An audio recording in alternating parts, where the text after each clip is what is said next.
particular on that one. In particular, the sites have been sort of lumped together and assessed collectively, but we've had representations from two of the landowners who appear ready to develop their parcels of land and are obviously concerned at any decisions we take that might frustrate them being able to get on with their development. So we're particularly interested in what the key transportation issues are, whether it's widening footpaths or widening the road or creating footpaths rather. Just they're the main things we want responses on with that one. The other issue that sort of came up was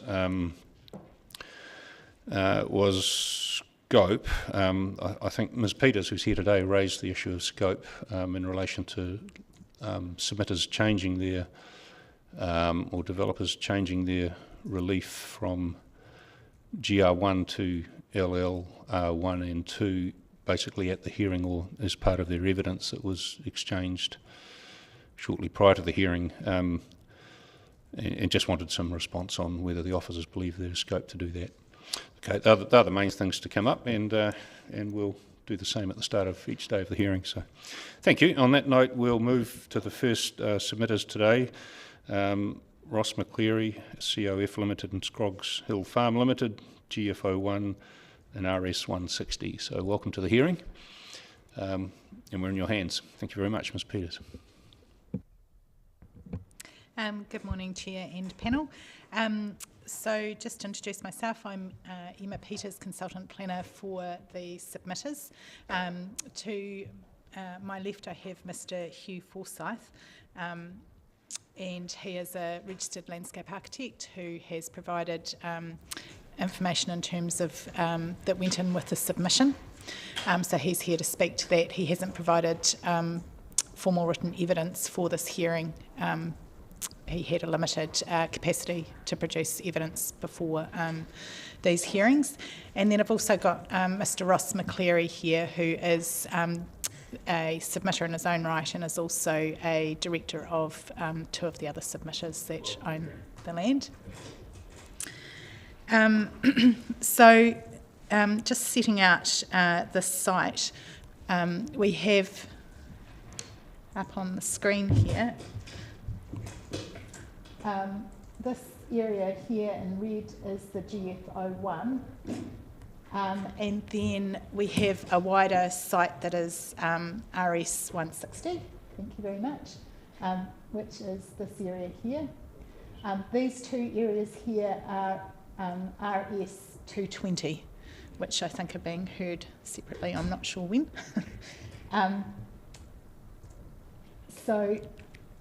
This is all land that is essentially owned or controlled by Mr McCleary in terms of the RS160 and the GFO. There's a wee bit of a history behind this. The GFO1 area was notified as part of a settlement of a 2GP appeal. So that's where that came from. And the RS160 site was, Mr McCleary is really keen to see something happen with his land and provide more choice for people that reside in the Brighton area, which has been a growing area but is limited in terms of where it can grow to. This is one of the few areas that it can grow to. In this hearing, obviously you've got all the information on RS160. We're happy to answer questions about RS160, but we really want to focus on GFO1, the notified piece of land. In terms of GFO1, it's come up fairly well against the rezoning criteria in Policy 2621. There are, so for large lot residential one, which is what it was notified as, that's all on-site servicing with respect to wastewater and potable water.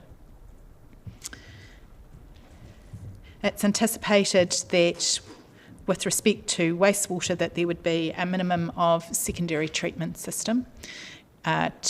with the treated wastewater going to a dispersal field, and that would be all part of those factors around that are governed at both the time of subdivision but also at the time of building consent.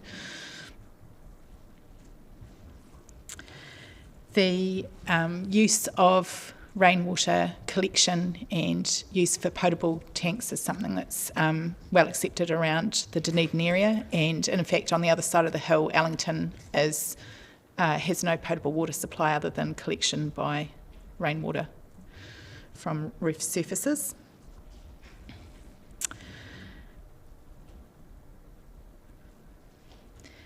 The several issues seem to come up in terms of the site criteria assessment through policy 2621.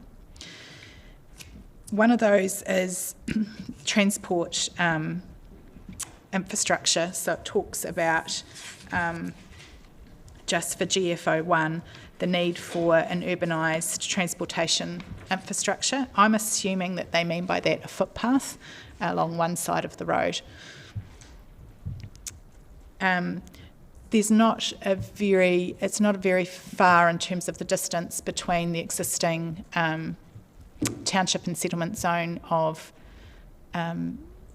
Brighton and this site, and putting in a footpath along there we think would be feasible, and again that's a matter that could be dealt with at the time of subdivision. The analysis in the Appendix C1 for GFO1 has a yield of approximately, I think it's 45 to 55 dwellings. We think it'll be something somewhat less than that. That's because there is a gully area that the houses are close to, and we want to provide a bit of setback to that. The submitter would like to plant that area out, and so we would be providing a little bit of a setback there in terms of that.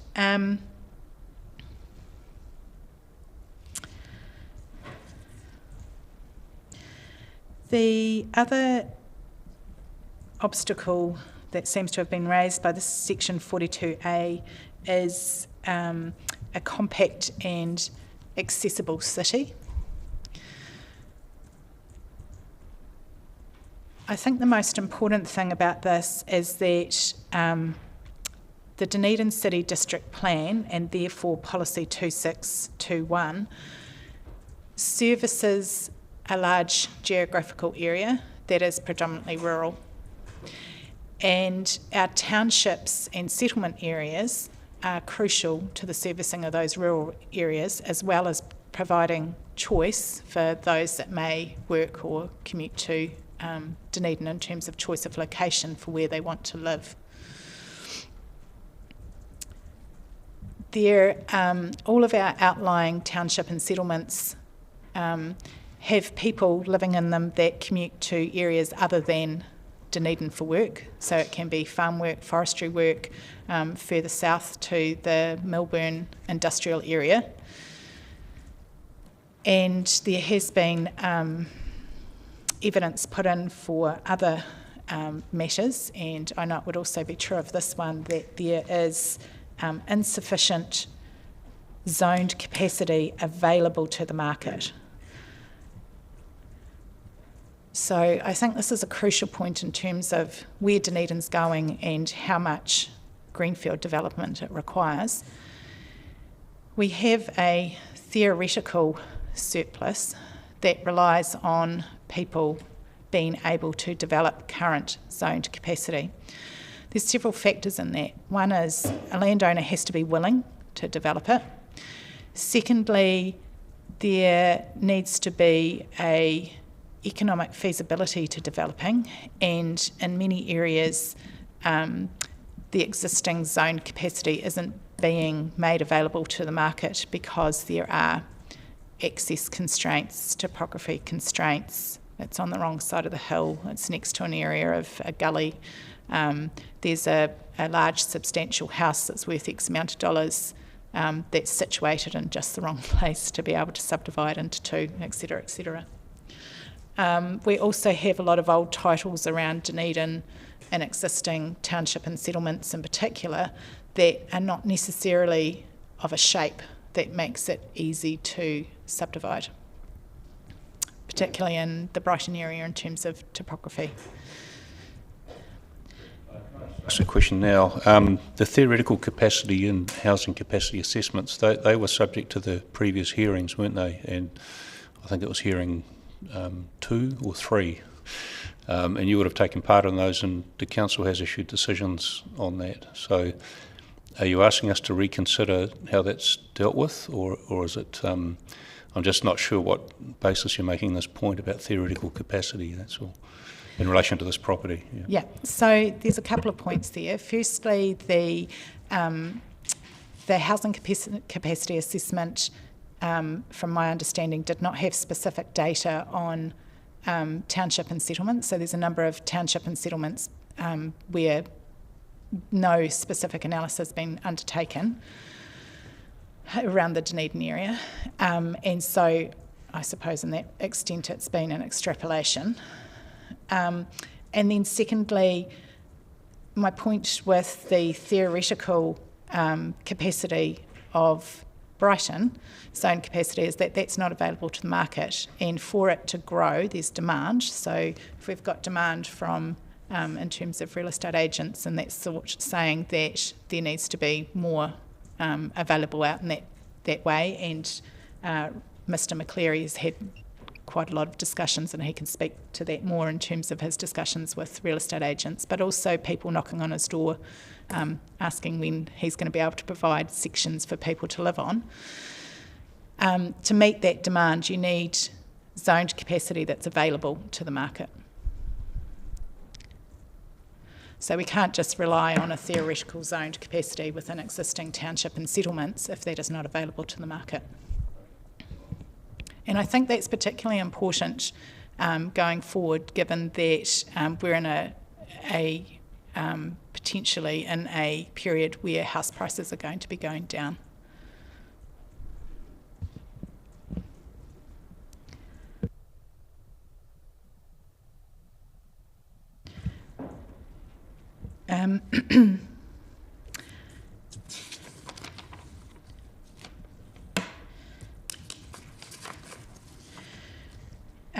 So with these being able to support the resilient township and settlements, that does require some growth, and this site represents a credible candidate for being rezoned such that it can support some of that growth for Brighton.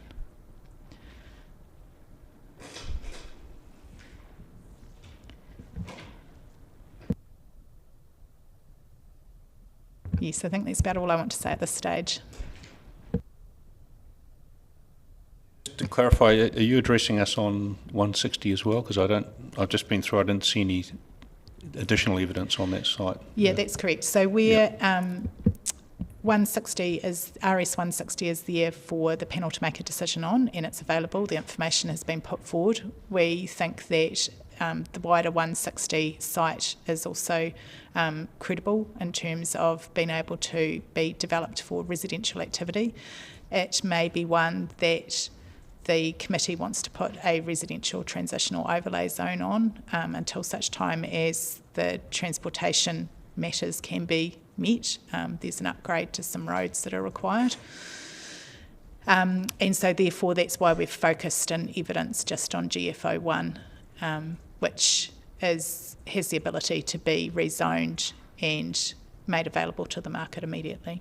So that's what's been focused on in evidence.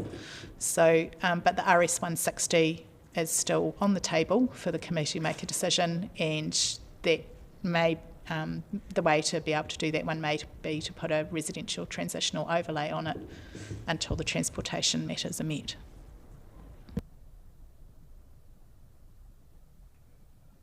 Questions from the panel? Yep, thank you. Thanks, Ms. Peter. I've got a couple, but I'm just going to start with the carbon footprint comment that you made. So on page 21 of the 42A report, there's a map of carbon footprints associated with developments.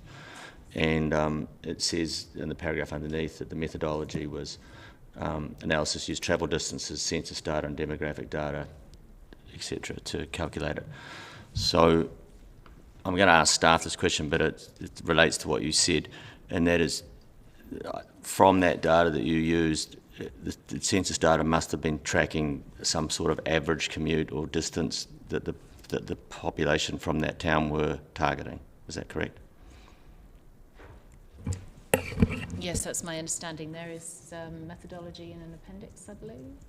Or Nathan? Appendix D. No, you've got that, yeah. We could get Nathan Stocker to speak more to that at the close. If we need to, because I noticed there's the one in Mosgiel actually has a lower carbon footprint than all the other towns, indicating that there is actually the kind of activity going on that you suggested, but Brighton doesn't. Would you like to comment on that? So in terms of the carbon commuting footprint, yeah, so there's, I think, a couple of things to note about that. I think it's a relatively good piece of work. We're not disputing that. We've got the government's policies around electric vehicles, which they're promoting in terms of the next few years, wanting a certain percentage of the private fleet to be electric vehicles, so we're going to have that mix coming in. But there's no, I don't think there's any escaping the fact that people that live in township and settlements commute for all sorts of different reasons to all sorts of different places. So that's just an anticipated part of these townships, and that's just one of the things of being able to provide choice. And again, I think that we have to be careful because we're interpreting that compact and accessible city, saying that everybody needs to be right in Dunedin City or on its immediate fringes, and that's not supporting our township and settlements that support the wider rural areas, and also provide choice in terms of where people want to live and have their lifestyles outside of work. Thanks. I was just asking really on the specific fact that you I thought you were implying, but maybe you weren't, that in fact that a lot of people who would anticipate to be using this would be active in the rural area, so therefore would have a low carbon footprint. I just want to clarify that it looks like the way Brighton is structured, based on this analysis, that it's effectively quite heavily populated by people who are commuting to Dunedin. Yep, and that's correct on the last lot of census data. We do know that there's difficulty in terms of Tyree being able to provide, so there's anecdotal evidence of people having difficulty providing accommodation for workers on the Tyree, and this potentially could be a location that people choose, and then they commute over the hill to the Tyree. We've also got coming into the mix in coming years, we've got the Melbourne industrial area that has been rezoned by the Clutha District Council, so I think that's around 230 hectares down there, and they are going to have an inland port and various things down there, so that will provide some level of jobs in that vicinity, and we know that both Milton and Waihola are having issues in terms of being able to provide more residential capacity for various reasons. So Brighton is there is a commute into Dunedin and into Mosgiel from Brighton, and again that's people having choice about where they want to live, and then obviously where they're working as well. I just want to move just to the interpretation of 2.6.21 as come from what you're saying now. Is it your impression that that rule is being used and relates to metropolitan Dunedin, or as it relates to the settlement of Brighton in terms of this particular? So the way that to me that it seems that it has been interpreted for all of the, I suppose, further out requested sites, is that it's been interpreted in the focus on metropolitan Dunedin, and whilst it's true that people commute into metropolitan Dunedin for all sorts of reasons, including work, those townships and settlements are resilient in their own standing and also service wider rural areas, that I think it's important that they are allowed to grow into areas that are suitable for it, to provide choice, but also to service those rural areas. I think it's dangerous to interpret in just a Dunedin-centric way. So it's your opinion that in fact that's what they did in the 42A report when it comes to GFO1, and it wasn't interpreted relative to the proximity to Brighton Township? Yes, that's correct.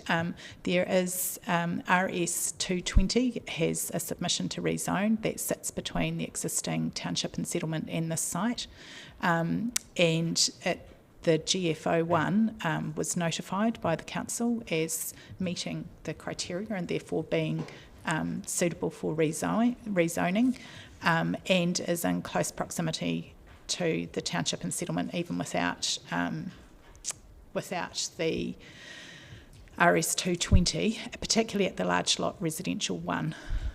This is an existing rural residential zoned site, so large lot residential within that, particularly with the landscape mitigation measures that have been offered, means that it would sit comfortably within that landscape.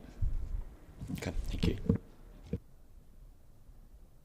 Yeah, thank you, Mr. Chair, and thank you, Ms. Peters, Mr. Forsyth, and Mr. McCleary. First question, I guess, is maybe to staff, but central to the 42A report is the fact that for the panel to be satisfied, upgrades to transport infrastructure that need to be feasibly achieved. So my question to staff would be, can we confirm from staff what exactly necessary upgrades to transport mean? Because I'm assuming it's a wee bit more than the suggestion from Ms. Peters that it's footpath upgrades. And I think there's a bit of detail on page 52 of the 48-2A report, and also happy for you to respond to that, Ms. Peters. Yes. So my understanding is that for GFO1, that it's just the footpath that needs to be upgraded, and if there was any deficiency in the width of the road, that could also be dealt with at the time of subdivision in terms of vesting additional width in council. The upgrades in terms of a couple of the roads and intersections, my understanding was that related to the wider site, to RS 160, and so that's why I think that at the point of RS 160, if the panel was of the view to rezone RS 160, that it would need that residential transitional overlay zone, and the trigger then for the release to to the various township and settlement or large lot residential under the structure plan would be at the point that those upgrades have been identified, planned for, undertaken, that sort of thing. Yeah, I guess ideal that we do need clarification on that. So second question, in terms of 2621, it's probably not ideal that we have a bus stop a kilometre away. So any commentary, I guess, on, again, in the 42A report, the suggestion to improve that is impeded by, I think they say winding and the alignment of roads. So any commentary around? Yeah, so yes, that's potentially an issue in terms of people would have to walk or cycle to the bus stop if they were making use of that bus stop, and or drive a short distance and use the bus stop if that's what they are wanting to do as well. I don't know how realistic that would be once people are in their cars. And then in terms of changes to ORC's bus schedules and stops and that kind of thing, I think that's outside of kind of what we can probably talk about in this hearing.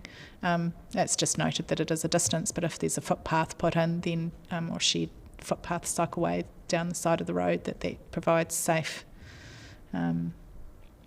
access down to that bus stop. Thank you.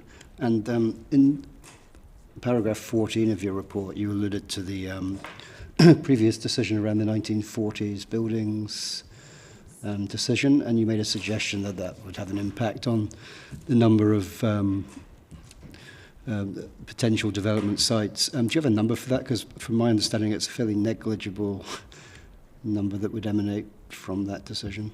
So we can actually pull up the data map, and the data map has a layer that has the 1940s. It's just indicative. Yes, so you can tick that, and that shows. So those areas there within Brighton, those are the properties that are potentially affected by that rule. And so therefore, there's an extra step to go through for those properties. It means that you are going to have to get those buildings assessed, and potentially you're not going to be able to remove those buildings if they're deemed to be of the character and the standards, so it's going to impede. So again, what I'm saying with that is that we've got a theoretical zoned capacity. We've had decisions from the committee. One of the decisions is this 1940s rule, and that totally affects the theoretical zone capacity that's available in Brighton to be made available to the market. So I think that, and this map's, you can have a look at for all the areas around Dunedin, and I think it just means the outcome of that decision means that we actually do need these further greenfield sites in order to provide sufficient zoned capacity that's available to the market.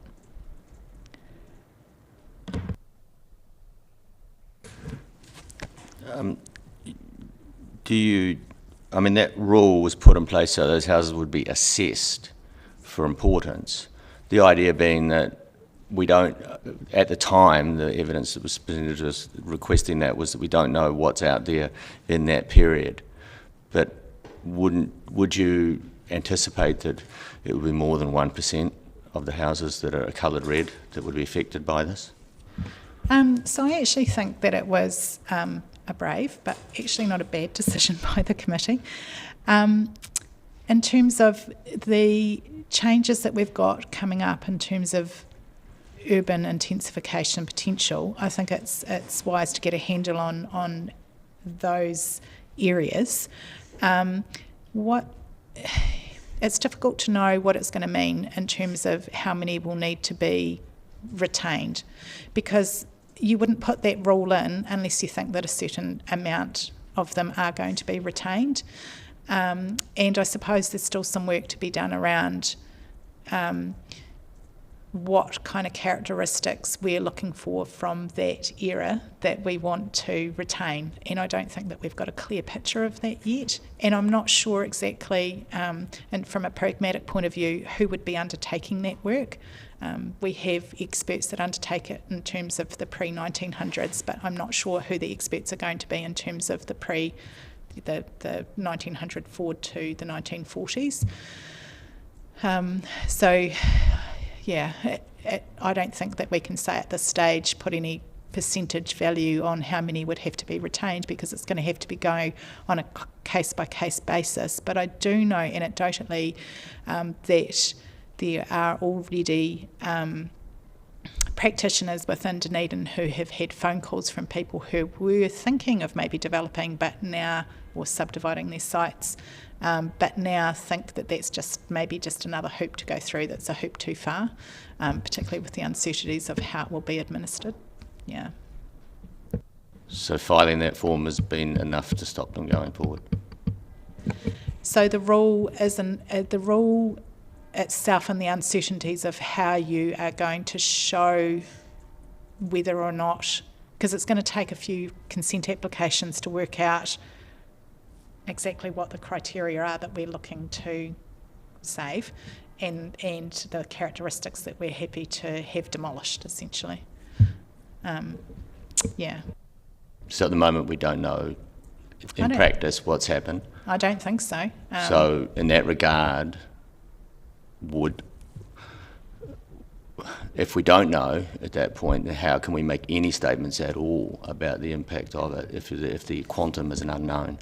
So the impact is twofold, I think, at the moment. One is that it's going to put a potential brake on some of the landowners who would otherwise potentially develop their site, particularly if the existing dwelling is in a location that is not conducive to further development.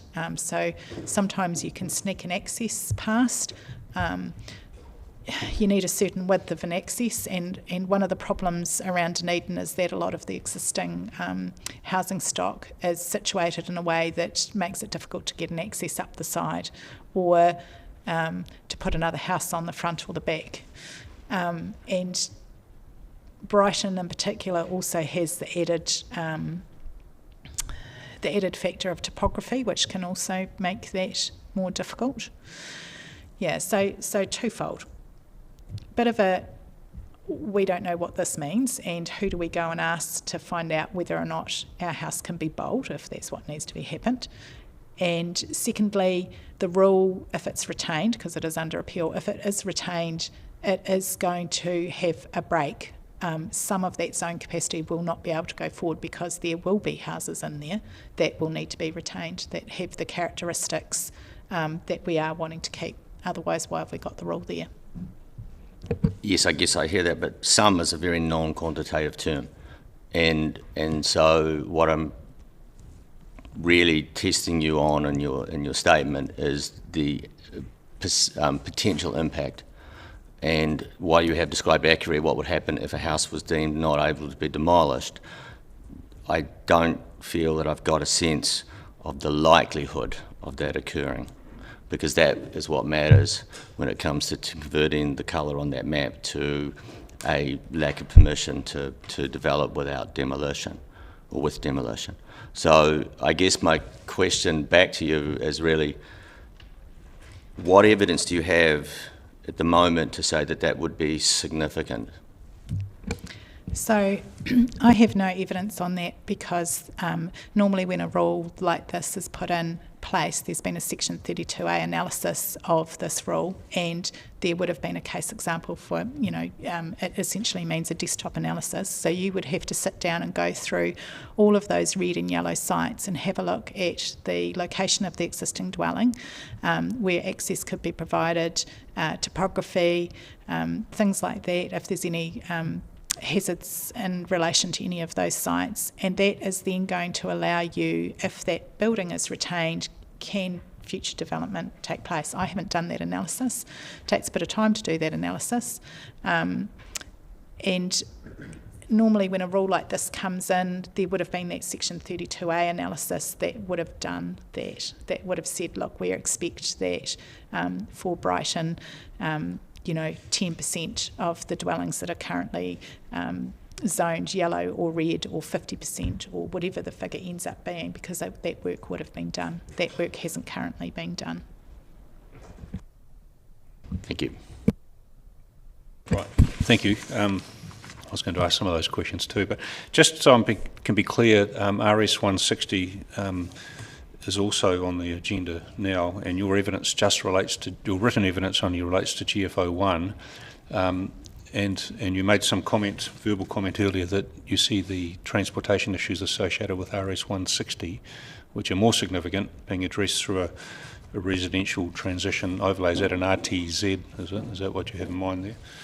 Yes, Okay. that's correct. So the transportation issues in relation to GFO 1 appeared to me on my reading of the Section 42A report and evidence to be more of the wording that is used is urban transportation infrastructure, I think was the phrase. And so that to me indicated that meant a footpath down the side of the road, and obviously at the time of subdivision, if the road width is insufficient, then that's the time that roading, more land for roading is vested in council. The upgrades in terms of intersections and road formations and that sort of thing appeared to relate more to the wider RS 160, because that's obviously got a lot more dwellings and therefore traffic movement associated with it.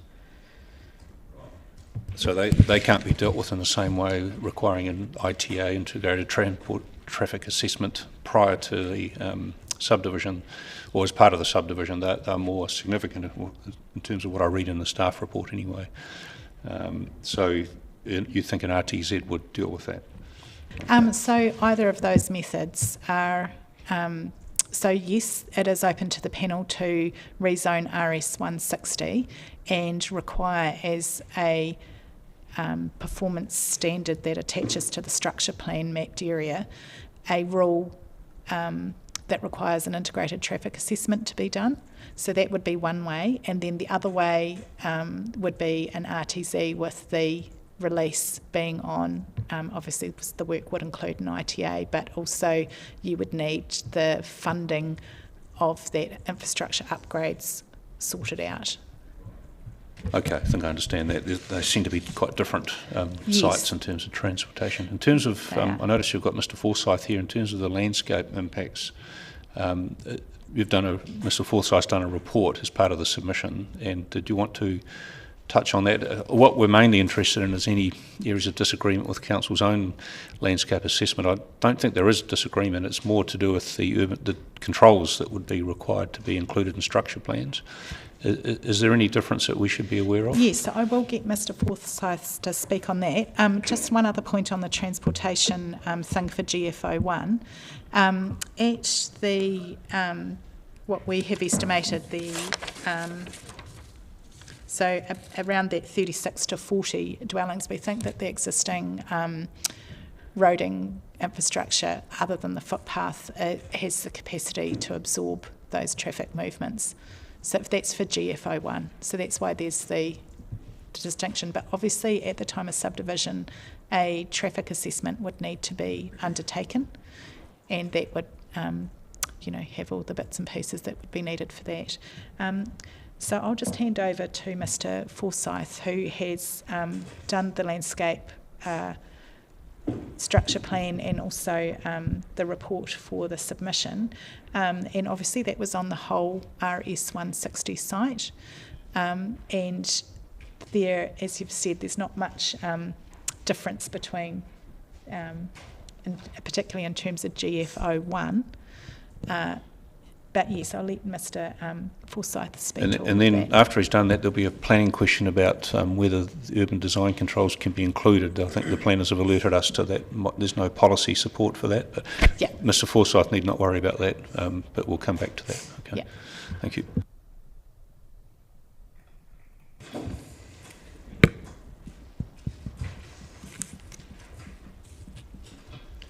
Would you like me to provide a little bit of a context to the site we're looking at in particular today, which is east of Scroggs Hill Road? It was developed with reference to the initial report by Luke McKinley, Dunedin City Council landscape architect. I'm sorry. Sorry, a little bit quiet there. Is that better? Yeah. Just to recap, the original concept which I provided on the 29th of January 2021 was in part a response to Luke McKinley's overview, and I agreed with his perspective. So that's the first point, so that's why there isn't, I guess, such a divergence.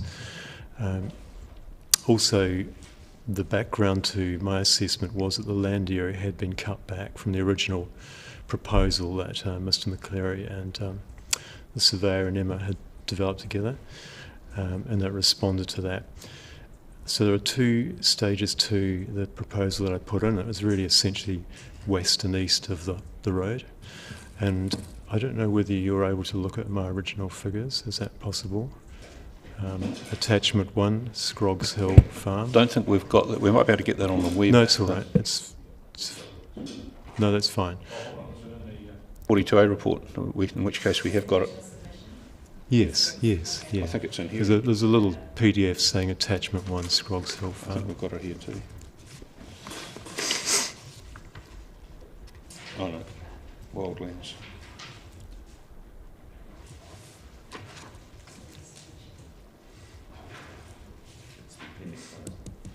If not, I'll just speak to it verbally. Oh, all right. So the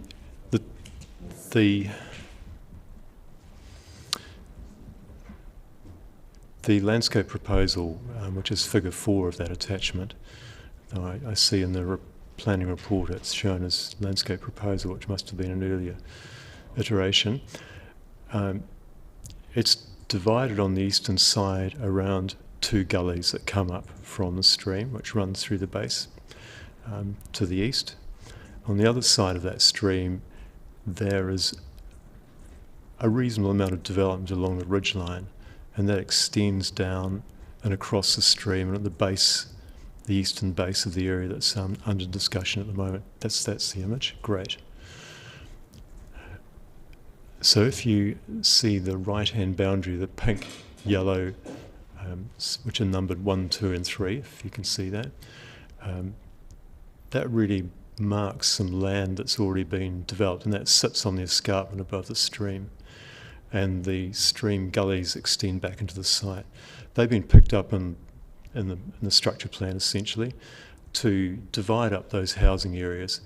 And so I'd now like to turn to figure 12 if I can, if that's it.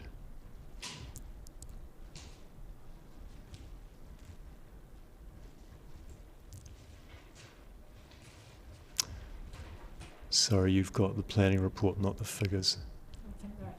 Oh, okay, sorry, my apologies. Keep going. Keep going. Got a few to go, I'm afraid. Slow up, keep going. That's the image I was looking for, I think. That will do. That go down. That's right. So what I'm looking at there is the view there is from Scroggs Hill Road across to the other side, and it's not very clear, but there are quite a number of houses in that lower area and along the hillside. So the extent of the proposed development fits within a catchment, the upper extent of that development on the hill, but on the western side of the stream. If you can come back up a bit to number 12, if you can see the numbers. Keep coming. That's the one. Go down. So now we're looking from the hill on the other side of the stream back across to the site, and the lower field to the left is actually the area for number 1, and then you can see a group of pine trees, and then there's another ridge that runs down through the middle of the photograph, sort of from right to left. That's essentially area 2. And that would be really helpful, wouldn't it? Sorry. That would be a lot better. So that is area 1. That's generally area 2, and area 3 is over there. It falls towards to the northwest, and the densities are higher in area 1, and they drop off area 2 and 3. And the reason for that is that the topography is less consistent, and also I felt that area 1 provided the best opportunity for a higher density of development. It was originally a lower density, and I think it's a waste of land really for that. It adjoins the urban boundary. It's easy to develop. It's got good road access, and the planting up the gullies and along the road edge will break that up when you look across, and I think will provide a reasonable context for that development, and also site controls on the development itself. There's a 10-metre offset from Scroggs Hill Road on the eastern side, which is numbered 5, and there's also planting provided either side of the access roads. So there is room for, there's a cycle track identified in there, but it could easily be a walking track down there. And one of the discussions in design development was how could people get around this site as a recreational activity and connect down to the sea, and that was one of the proposals for 3.1, where there was an intention to provide for a public carport, and number 7 being vested in the city, and that becoming a recreational reserve, and then provide a link back down the back of Brighton, but that's perhaps for another day.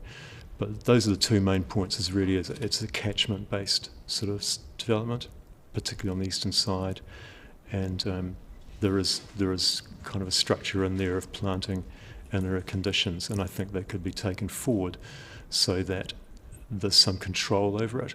And I'm quite critical of a lot of previous development where you just get a housing company coming in and that's what you get. And I think we can do better than that. And I'd also like to refer back to your query, Councillor Marley, about the red houses. I live in an area that's been heavily developed, and some of the houses are heritage houses, so they've been retained. And where they've not been retained, there's been enormous excavation. I live on a small one-way road which has been broken up. Above our house, the park fence has been removed. There are trucks driving across it. There is a temporary footpath which looks permanent across it.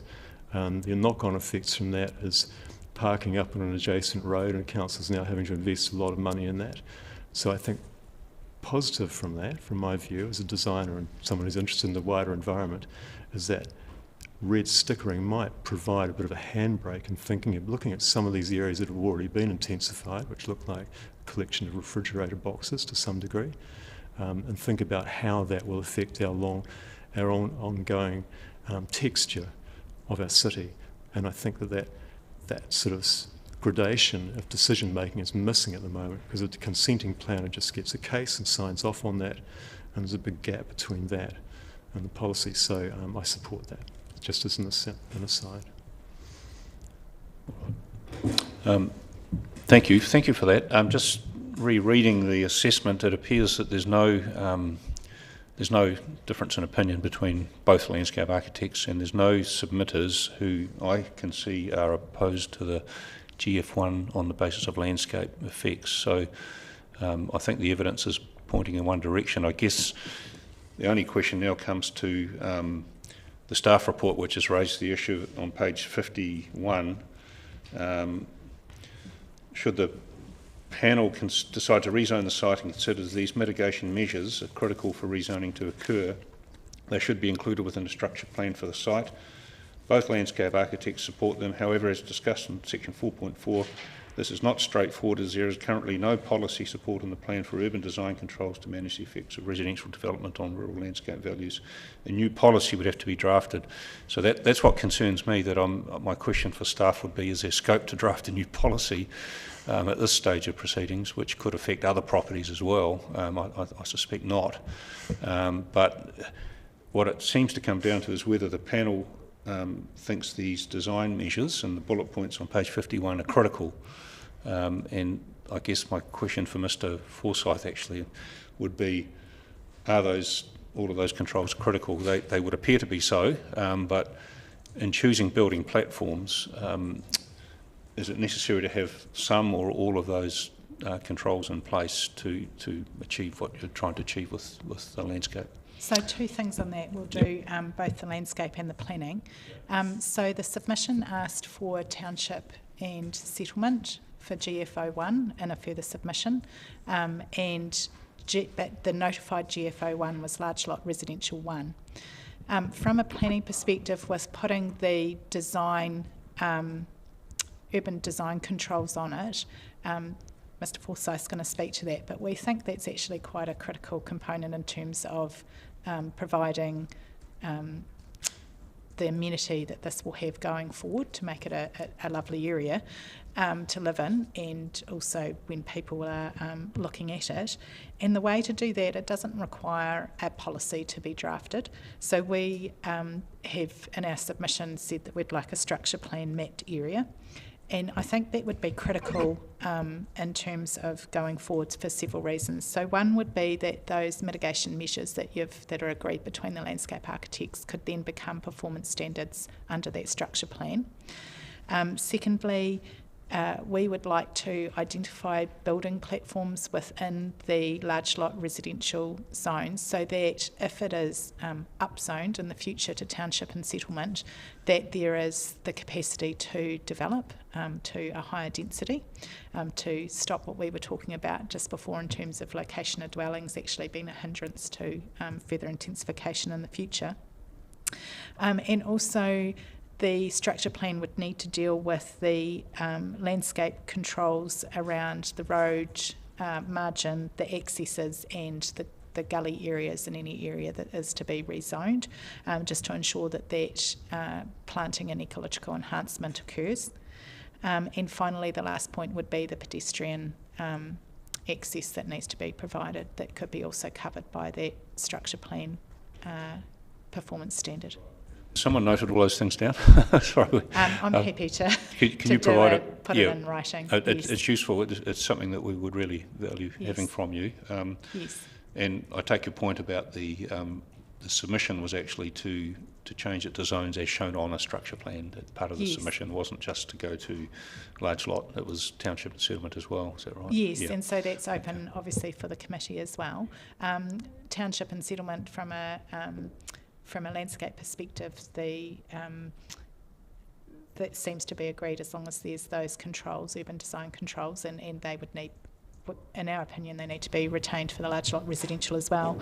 It's just if you go to township and settlement, it's knowing exactly where that trigger point for the wider transportation upgrades are. And so if it was township and settlement just on GFO1, does that trigger those wider transportation upgrades, or can the current network absorb them with the pedestrian access as a given that it needs to be done, and potentially any width of the road that needs to be vested, and is that sufficient for GFO1 to go to township and settlement? Just to capture that before we go to further questions, if you can please just add a short statement just to confirm what you've said today, and we have some further questions. Yep. It's a question for staff. Is if it was zone township and settlement, would that require 3 water provisions of reticulated systems?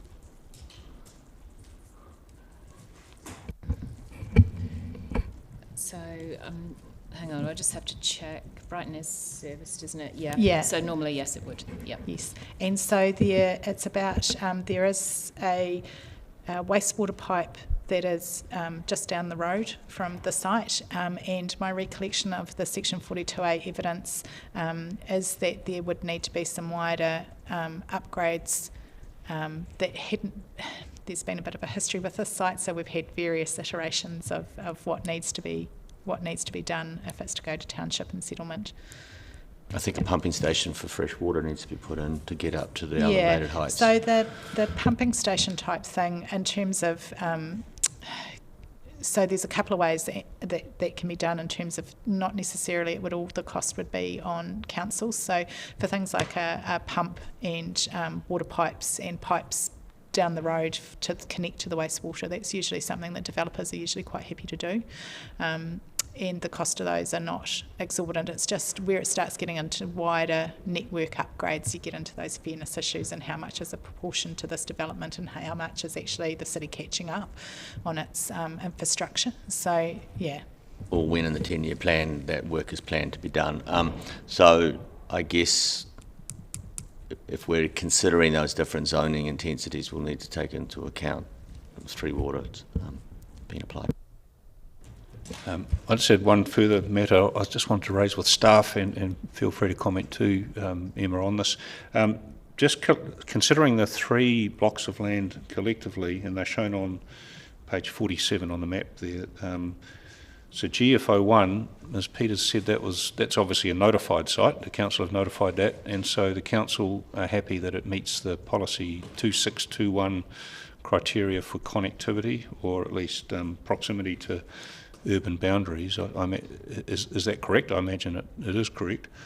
And if so, can the same be said for RS 220, which is actually closer to the urban settlement, and also RS 160.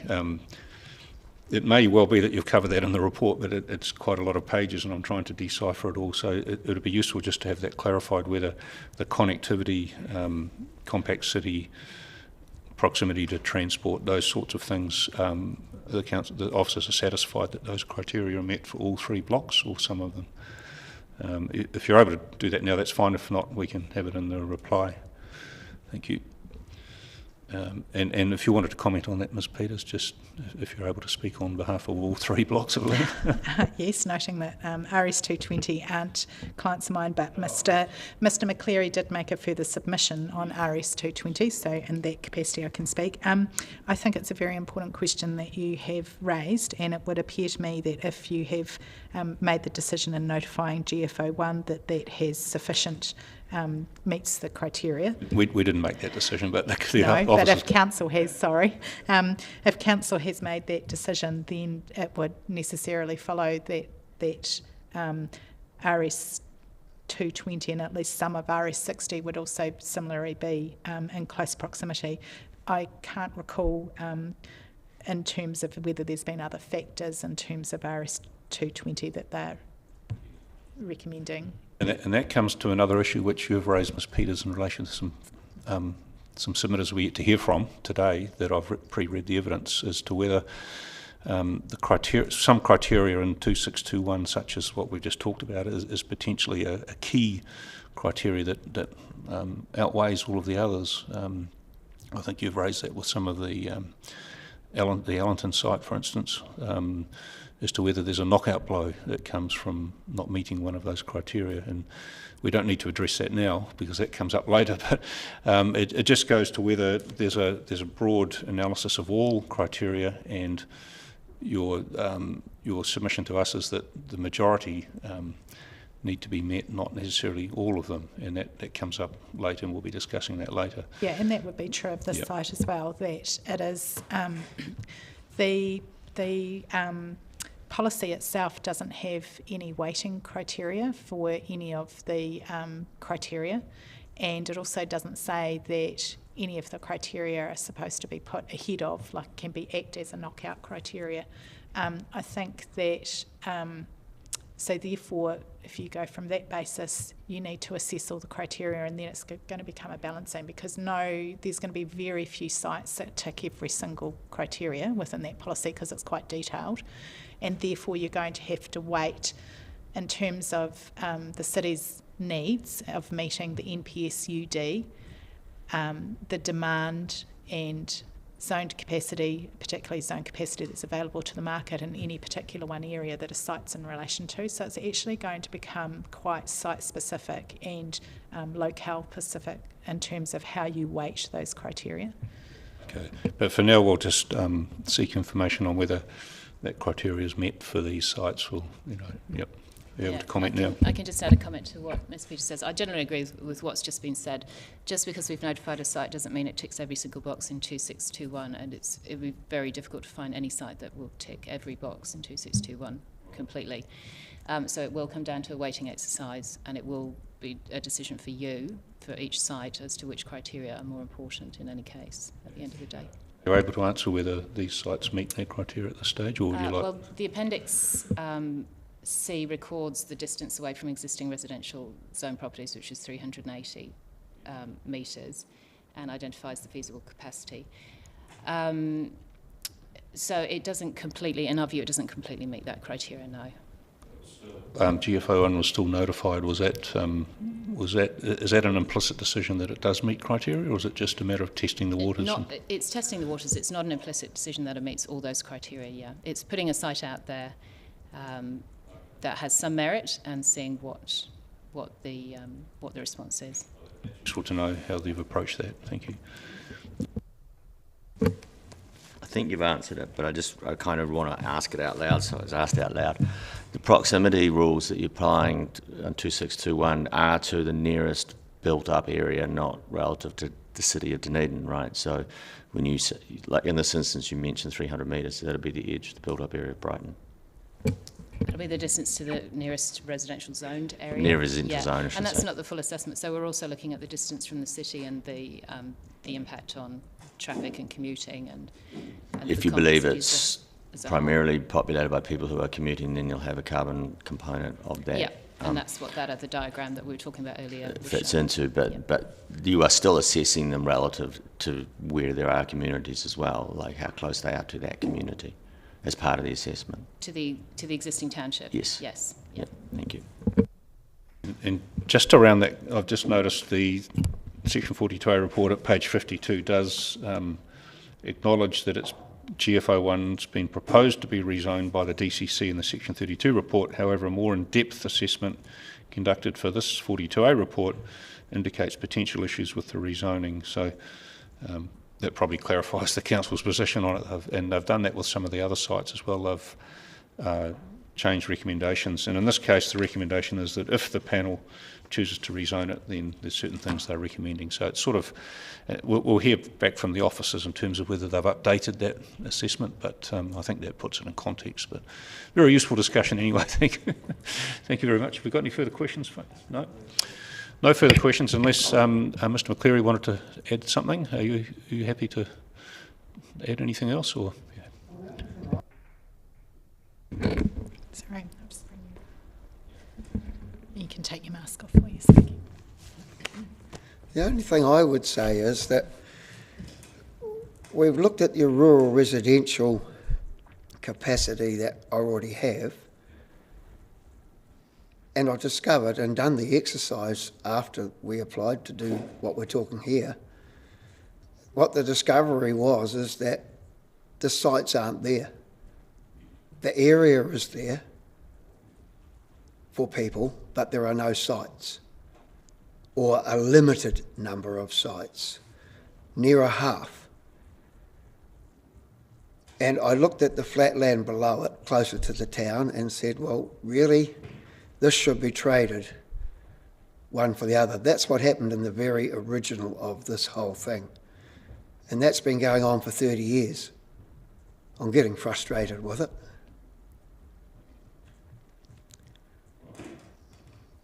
I wouldn't really know what else to tell you, but that's how the whole thing got born. It's the simple fact is there's better land down there than what's already currently zoned. we've certainly heard that message from other submitters too, so, you know, thank you. What we do about that, I don't know. Thank you very much for coming along. Thank you.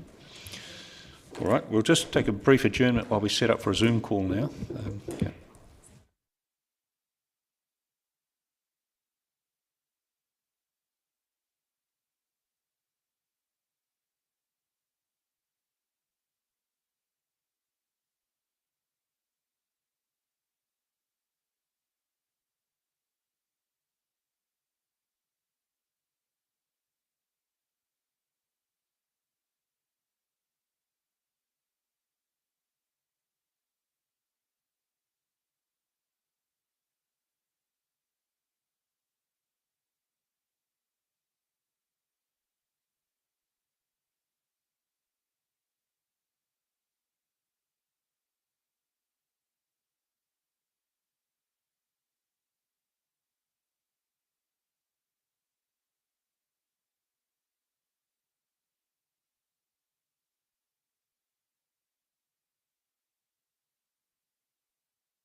reconvene the hearing, folks. Thanks for your indulgence while all the technical issues were resolved. It looks like we've got Mr. Heath on there, that's fine. But Ms. Peters, we'll hand over to you now to introduce your next topic. Thank you. Roger and Janine Southby. Yes, that's correct. So my name is Emma Peters and I'm the consultant planner for Janine and Roger. So this is RS212, 170 Riccarton Road West. To my left we have Mr. Scott Cookson, who is the surveyor and prepared the concept plans, if you like, for this particular site. To my right I have Mr. Roger Southby, and obviously he's the submitter, and Mr. Russell Lundy. Oh, right, thank goodness. So he's the real estate agent that has also provided a letter that was in my report, and also on AVL. I'm not sure because I haven't met them in person. Is this Tim or Philip? Tim, okay, excellent. Yep, Mr. Tim Heath. I've met Mr. Heath, and welcome to all. Thank you. Yep. So, firstly, I think I'd just like to set out this site. We have here 170 Riccarton Road West, which is the requested site for rezoning. And if we close down that box, please. Thank you. So it's obviously in quite close proximity to the current urban edge.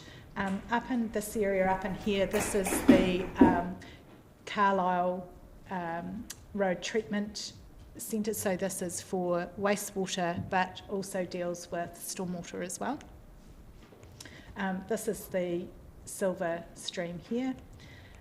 We have this area here which has been recently rezoned through the 2GP appeal process. So that was the Daisy Link site, which is part of Wool's plant land. We have a number of smaller fragmented sites in here. This area here was part of a submission that was, or several submissions, 3 I think, that were ultimately deemed to be out of scope for this proceedings, but they were seeking a rezone to general residential 1, and that is still the case of several of the landowners in this area, and I hazard a guess that as soon as the ability to be able to put in a private plan change is available to them, that's what will happen for this area here. This site here currently has, in this area here, it has 2 water connections. So it has a connection to the water mains. There are 2 on the wastewater services map, which I think I have included in my evidence. Yes, so paragraph 28. So the figure 1A shows the 2 connection points that are down in this area here into RS 170. And there is, in these properties in here, there are several of them that have what is currently at the moment a private connection into the wastewater services, which roughly ends about here where the red dot is shown. The wastewater pipe in Bush Road is a 150 millimetre pipe, so a relatively decent size.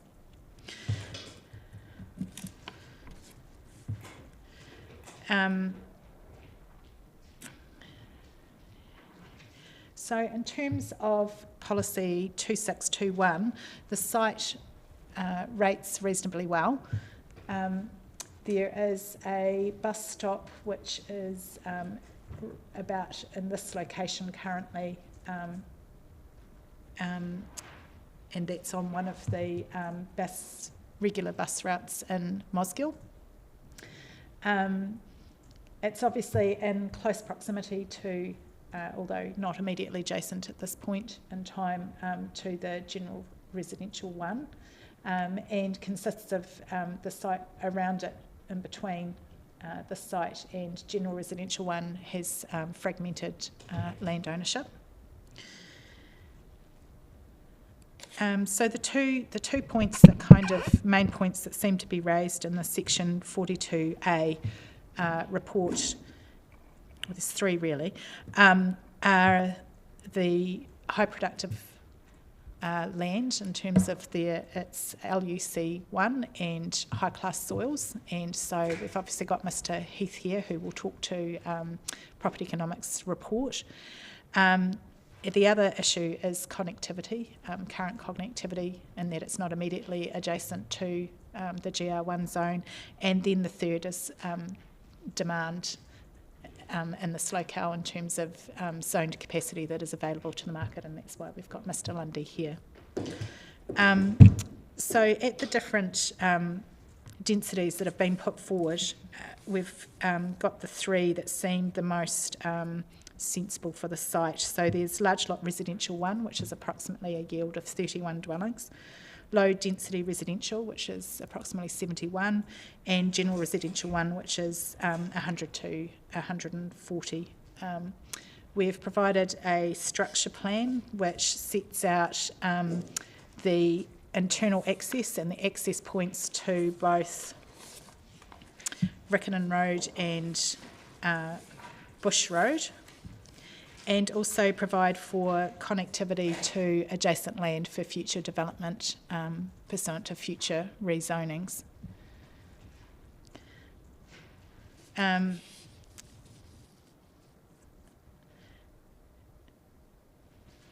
I think it would be probably best if we dealt with the high productive land and Tim's report first. Yeah, just before we do that, I've just, thanks to Mr. Heath for coming on. The panel only received that yesterday, that evidence, so or report rather. Yes.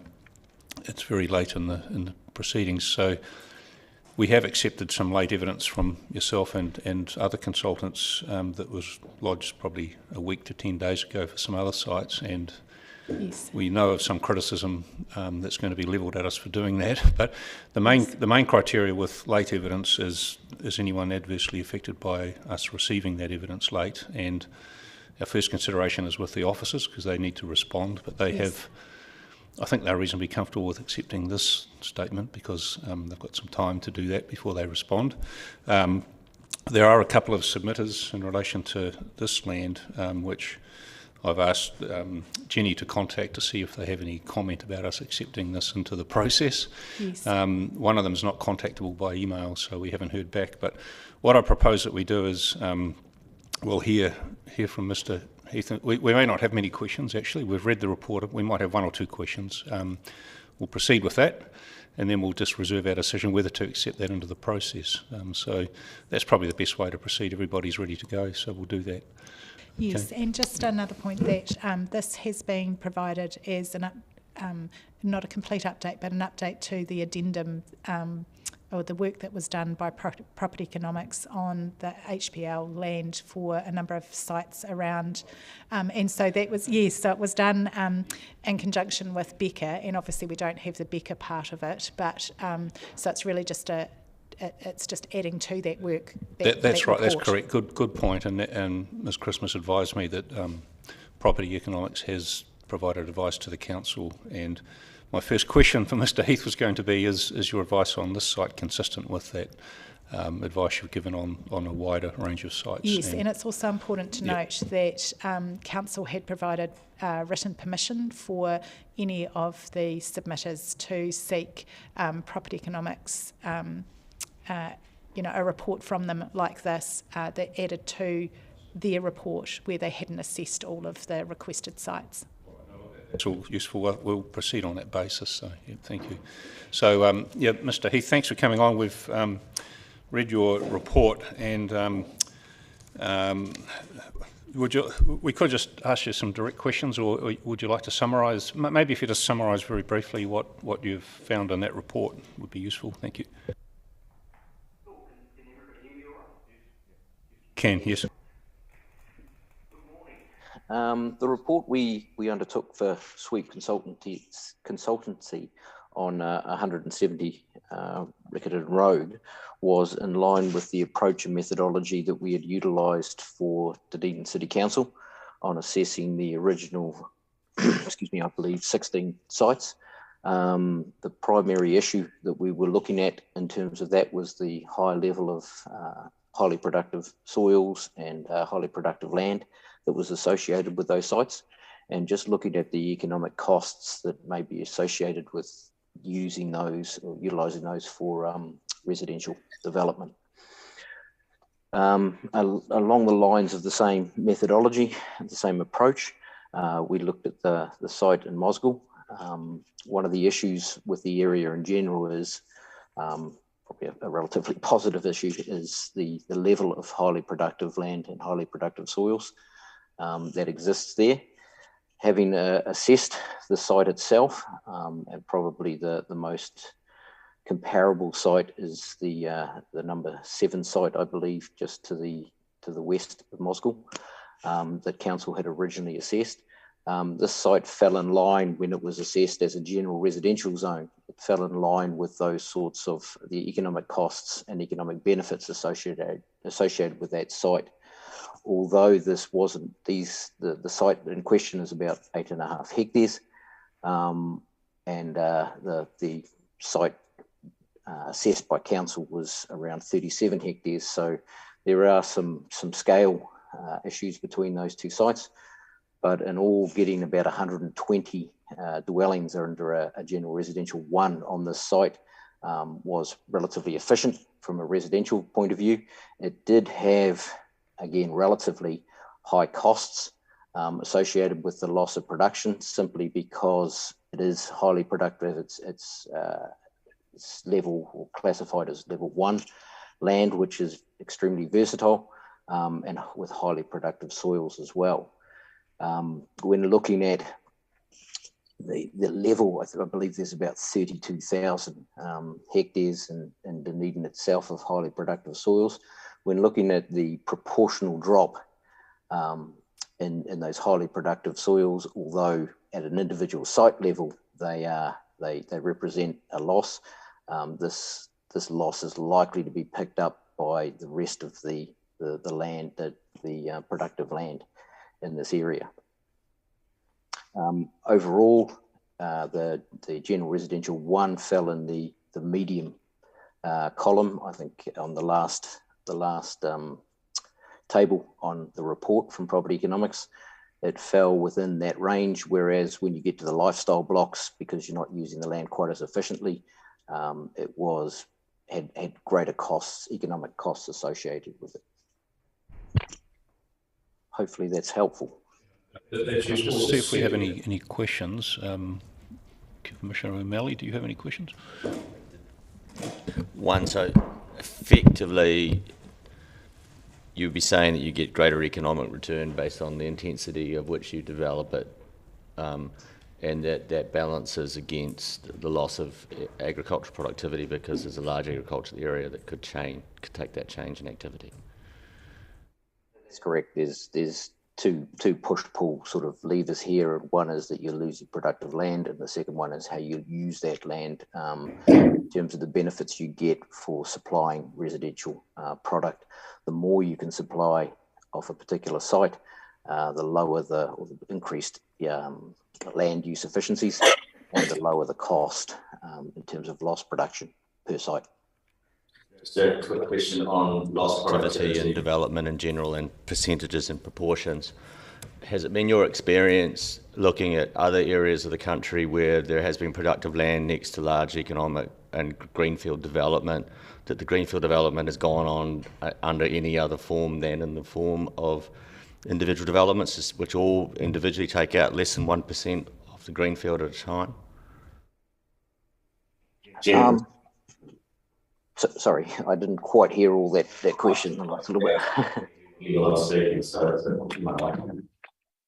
The question I guess I would have in terms of the context of loss of high-class soils with developments is that each individual development is unlikely to be less than 0.1% of the total agriculture area at the time.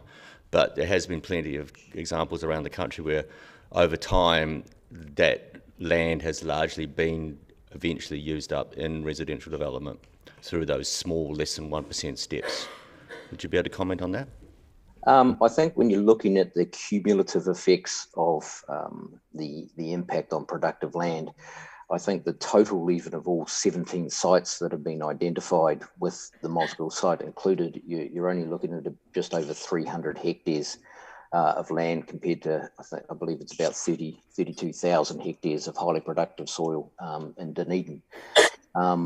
Even on a cumulative basis, it's relatively low. There is obviously an economic impact, but I would suggest that even at a cumulative level, that's relatively low, but it is very small.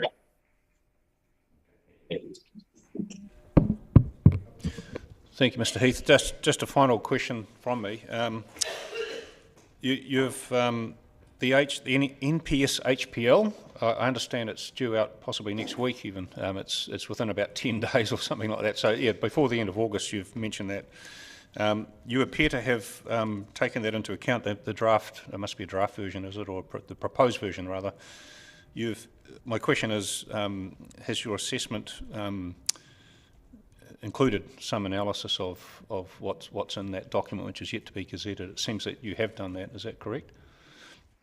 That's correct. The reports themselves originally done for Dunedin Council. I mean that the NPS on highly productive soils has been touted to be out sort of for the last year and a half. And so we had anticipated that document coming out and directing councils to have regard for this particular issue. And so we took into account when we assessed that some of the assessments that were undertaken by the ministry on highly productive soils themselves and what sort of impact that has nationally. It's a very similar approach that we've taken at a localised level for Dunedin and in fact the site. So that's the anticipated document because I guess with the NPS UD there's a sort of a potential conflict between providing additional growth and development and protecting high class soils, and you're satisfied in this instance that that balance tips in favour of developing this site? Is it? Have you come? Yep. When you look at nationally the assessments that have been done, especially in places like Auckland, the impact for Dunedin of losing what for the rest of the country is quite significant soils is proportionately a lot less, simply because the large level that you have of those highly productive soils. Well, I think we've got no further questions. Ms. Peters, are you back with us? We've got no further questions of Mr. Heath, so thank you very much. Yep. Free to leave if you wish. My throat's going to go. Hangover from COVID. Yeah.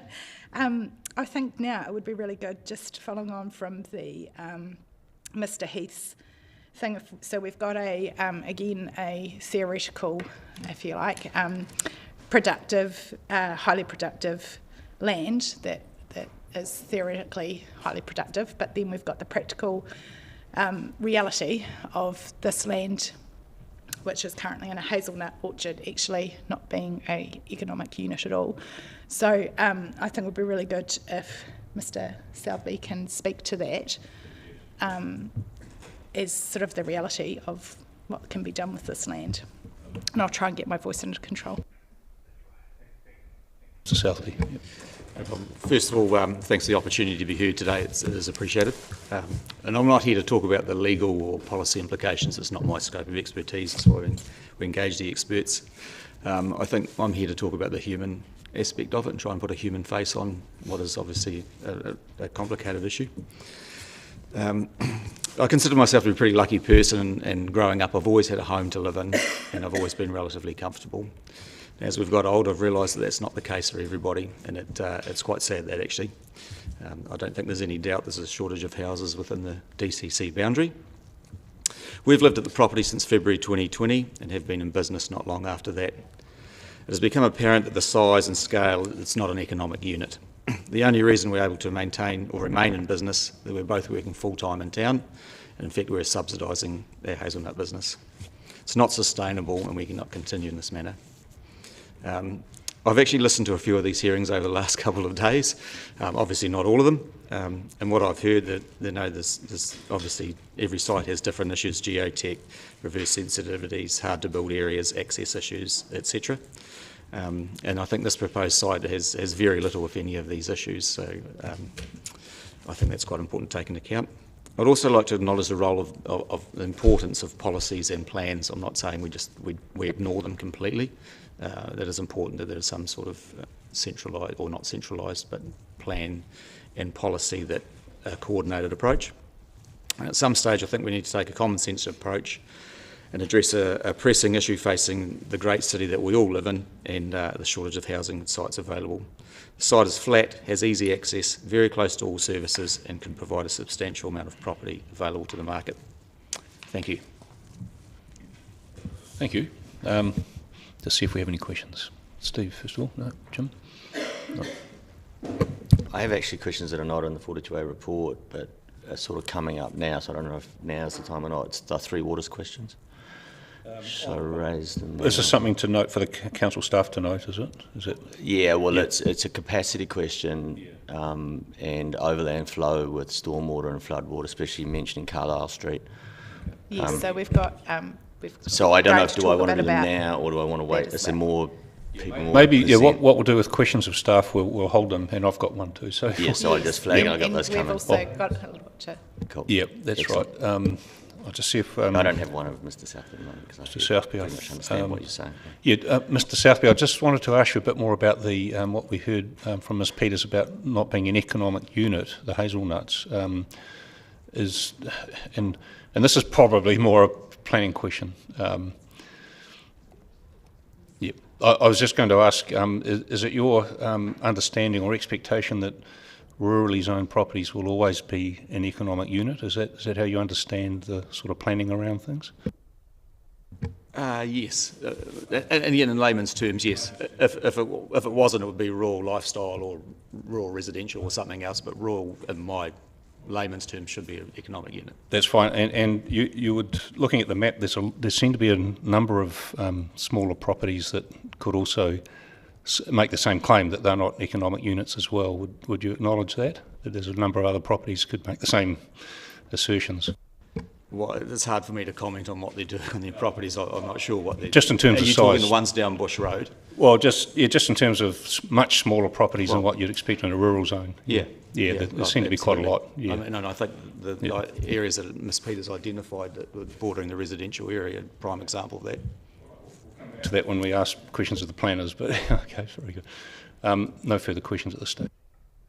So just to add to that, obviously as part of my evidence, in Appendix 4, there's a letter from the submitters accountants just backing up what Roger has said in terms of that the hazelnut orchard, there's no way to make that economically viable, and it has been, they're the second owners of the hazelnut orchard, third owners of the hazelnut orchard.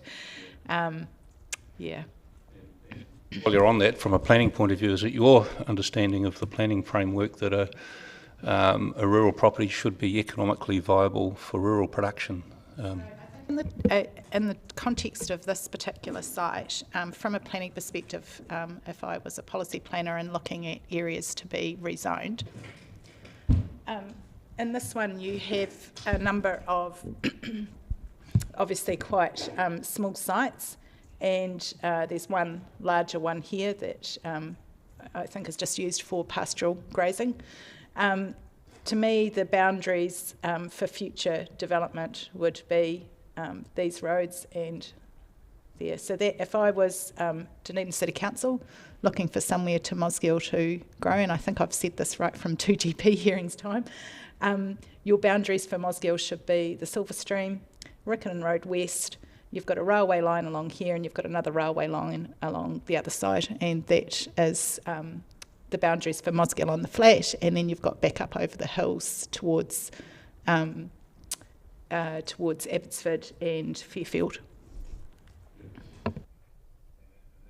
That was a matter that was visited as part of the 2GP hearings, wasn't it? I recall that vividly as to where the urban boundary should be. But yes, that's right. Anyway, because when you're looking at rezonings, you're necessarily looking at where a logical place to draw a line in terms of future expansion, understanding that Dunedin is expanding.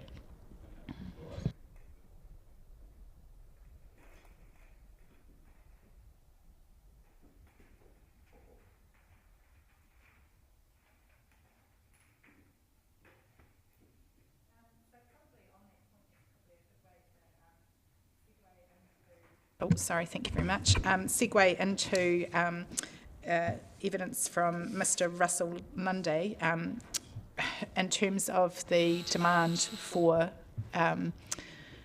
Mosgiel. So obviously we've got, again, our zoned capacity, but that is not necessarily available to market.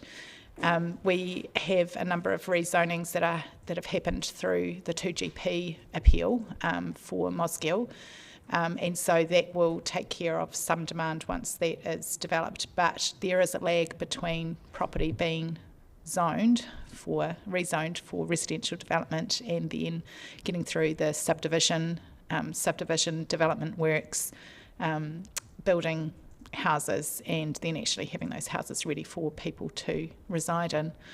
So I'd like to hand over to Mr. Lundy to talk about the demand in the Mosgiel area. thanks, Mr. Lundy, and we've got a one-page statement from you, so very concise. Thank you. You just press that little button and is it not? The batteries might. Oh, here we go. Thank you.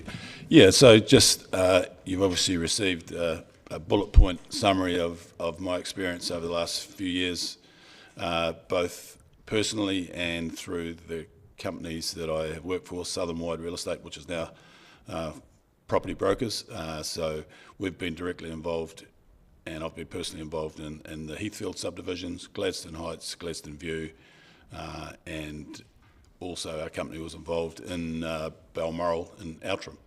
And the experience consistently across all those is the appetite and the requirement for easy to build on, flat residential sections. And not all of those cases in those other subdivisions, and the additional costs involved in building on those sloping sites is a real barrier for a lot of people.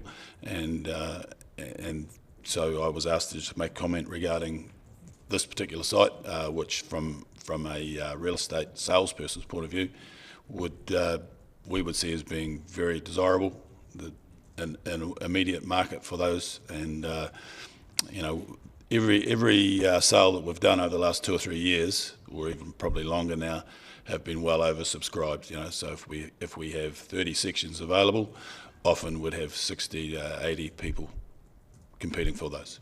So. We did hear some similar evidence from another real estate person, not in relation to this area, but he told us that there are no residential properties within the 2 to 5 hectare range on the market at all. That's what we heard. Yep. Yeah. So consistent with what you're saying for this area. Yep. All right, I've got no questions. That's fairly clear. Any questions of this witness? No. Okay. Oh, yes. Just very briefly, thank you as well for your note. Following up from your point, I have no issue with what you're saying, but would that not really apply to most parts of the city at the moment? It certainly applies where I live out in the West Harbour. It would be the same analysis. Yeah, absolutely. Availability is the key. But I guess the big difference between a lot of the other sites that we're aware of that may come on stream is the flat nature. Feedback that prospective purchasers often get, particularly from the building companies, the franchise building companies, the cost escalates pretty quickly from those, on those sloping sites. So something that's a regular shape, nice and flat and simple to build on, just keeps those costs down, which makes it much more affordable for a whole range of people.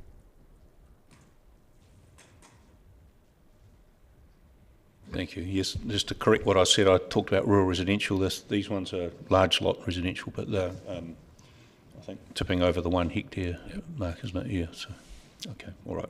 Yeah, no further questions of this witness. Thank you, Ms. Peters. Thank you. Yes, so obviously with this one, there's various options on the table, and if you are going to rezone and you're wanting the highest yield, then that would be general residential 1, but there are the low density and the large lot residential 1. We would see this, we've requested a structure plan mapped area, so if these were rezoned at the lower densities, we, as part of that structure plan, we would like to actually allocate building platforms to lots to allow for an upzoning in the future, just so that the location of dwellings that may be built isn't going to preclude future intensification.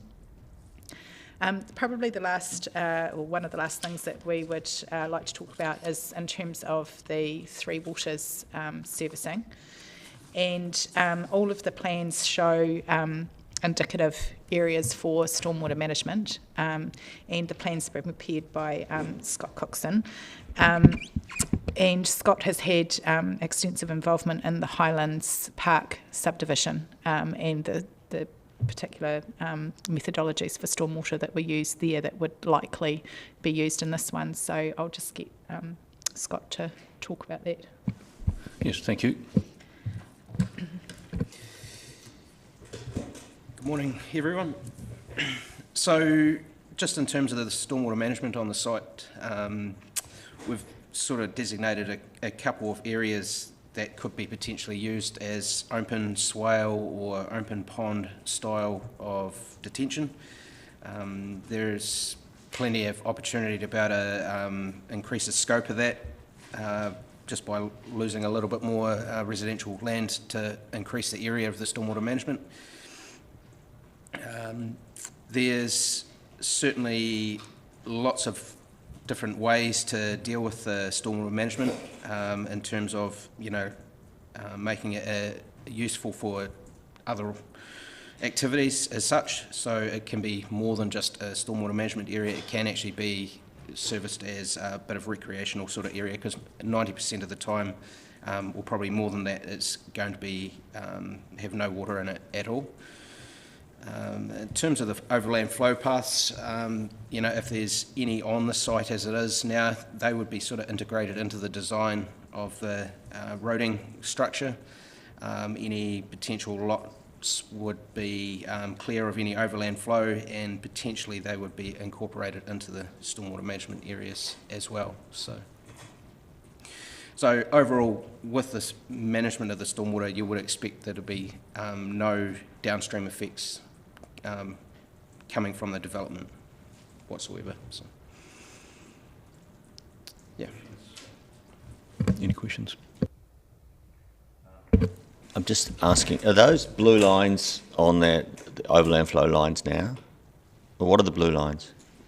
So in terms of the hatching, that's showing the flood hazard area that's across all of this part of Mosgiel. And then you've got the parallel blue lines, that's an ORC designation, so that will be a drainage ditch that flows through the area that's just recently, sorry, I'll get my pointer out. Be useful to be. Bring that as well. So this is the ORC, this is part of their drainage, stormwater drainage system that it goes through and will eventually end up in the silver stream. And so this area here that's recently been rezoned through the 2GP process, obviously there was work done in relation to that as part of that process, and I'm sure Emma can speak to that more. And the designation is along, and actually Roger might be able to tell me what side of Bush Road the ditch is on. It's on the north side. This side, your side, yep. And on the right above your head, basically in that corner, is that the edge of a flood? So those drains go to something?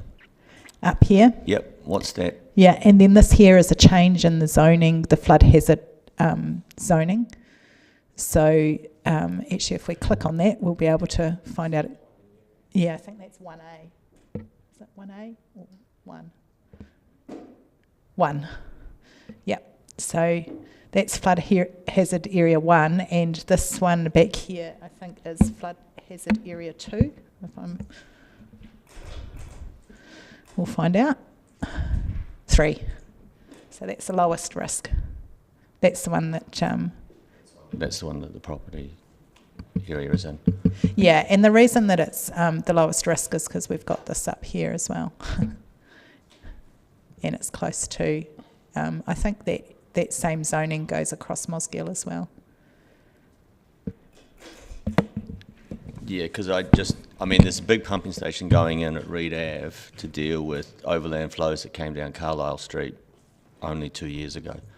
So I guess my question of staff is, can we have a commentary on overland flows and stormwater capacity in this area as it relates to Three Waters capacity? Because it's a little bit light in the 42A report.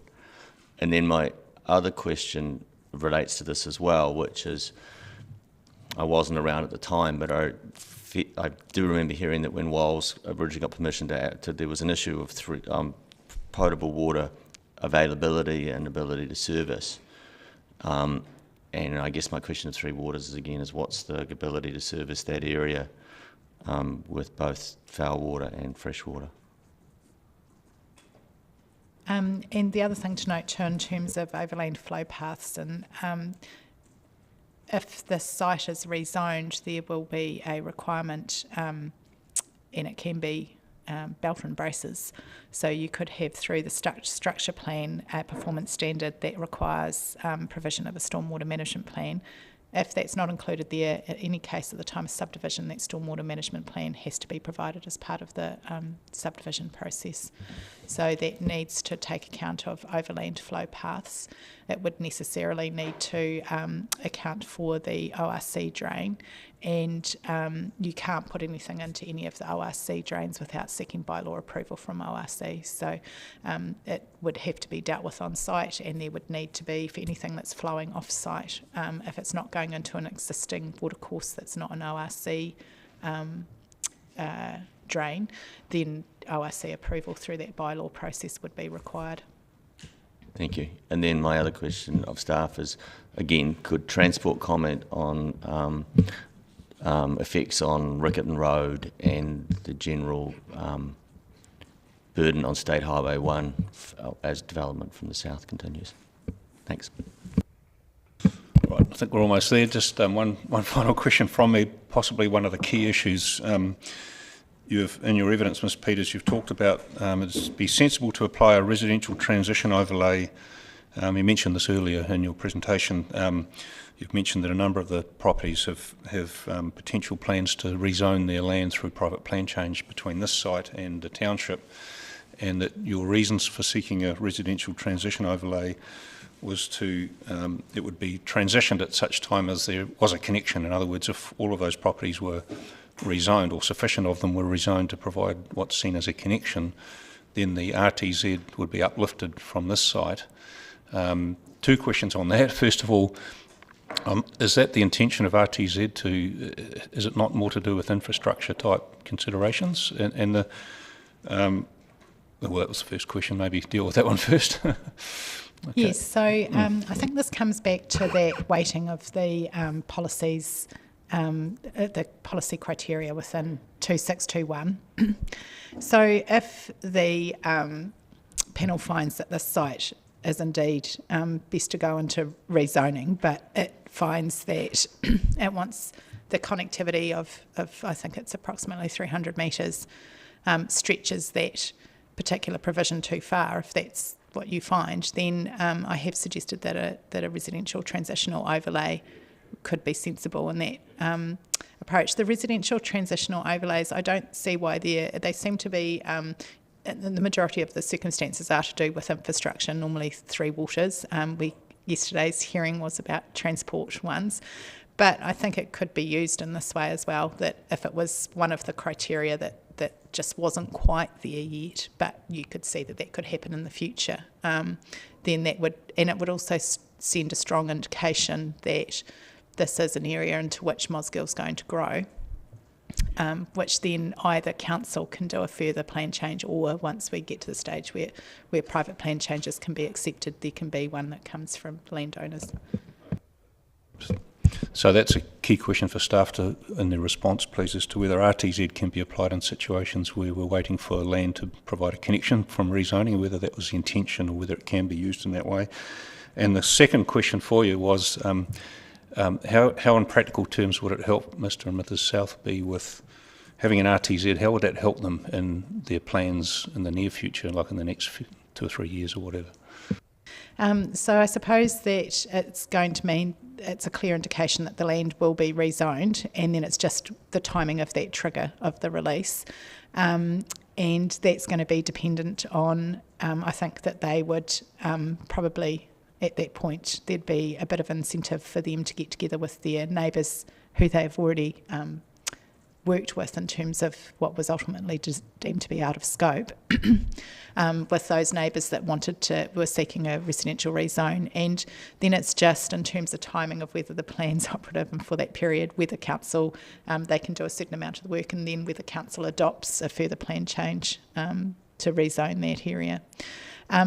It's also open to the committee to find that it's suitable to go to large lot residential 1 at this stage, or low density. Large lot residential 1 obviously self-serviced, and is maybe the committee might decide is more in keeping with the smaller land holdings adjacent to the site, and that wouldn't need a residential transitional overlay zone. No, understood, yeah. That's Yes. certainly the second option you've put. Yeah, definitely. And I think, option. yes, at that point what becomes important is ensuring that it can be upzoned later, and so that structure plan with the building platforms would be important.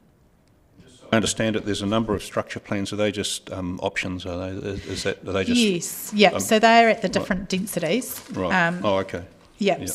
So we have a general residential 1 showing, because you need to show obviously more access, and then you've got the low density residential and the large lot residential 1. So the purpose of this was to show transport from a transportation perspective, connectivity to adjacent land, and also to show where roading would go for each of the options, which we think is also important, showing the smallest width is in the large lot residential, so that's an 18 metre road width.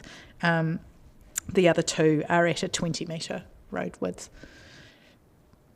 Thank you. I've got no further questions. Oh, we have one more. Yes. I've asked this of many submitters, and I think yourself previously, just the public transport requirements on around 2621. And earlier you used your pointer and pointed to a bus stop somewhere, but can you just give me a distance rather than because I have no idea what the scale of that is. From the top of my head, I think it's 70 Bush Road.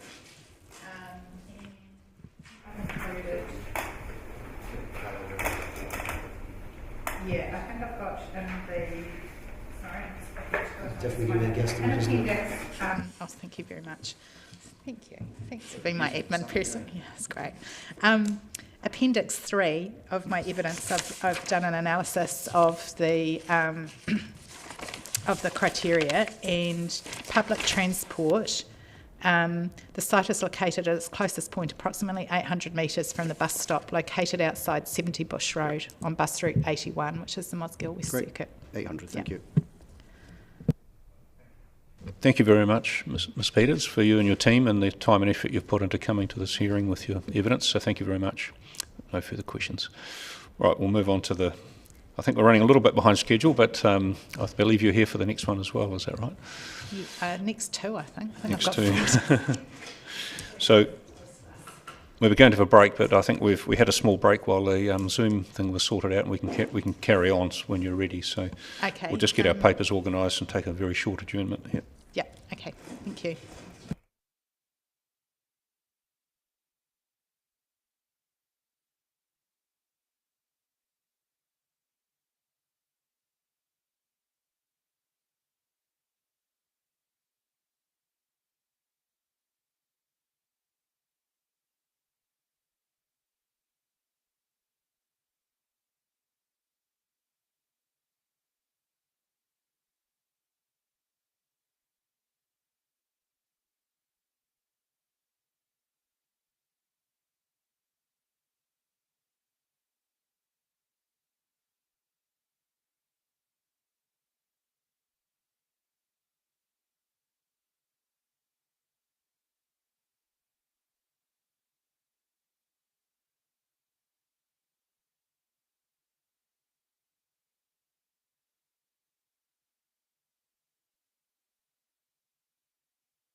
We'll reconvene the hearing to hear a submission by David Middleton in relation to RS 151, and Commissioner Walker just had a statement to make here.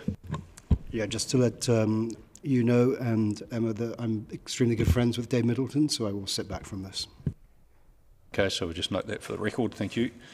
Right, thank you, Ms. Peters. We've read your statement and we're familiar with the property, so in your hands. Thank you.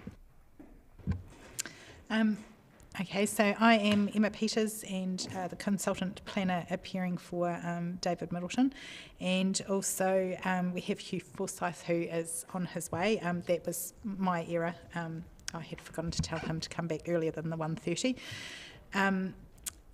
So he will also be able to speak to the landscape part of this proposal. So just to set out this site.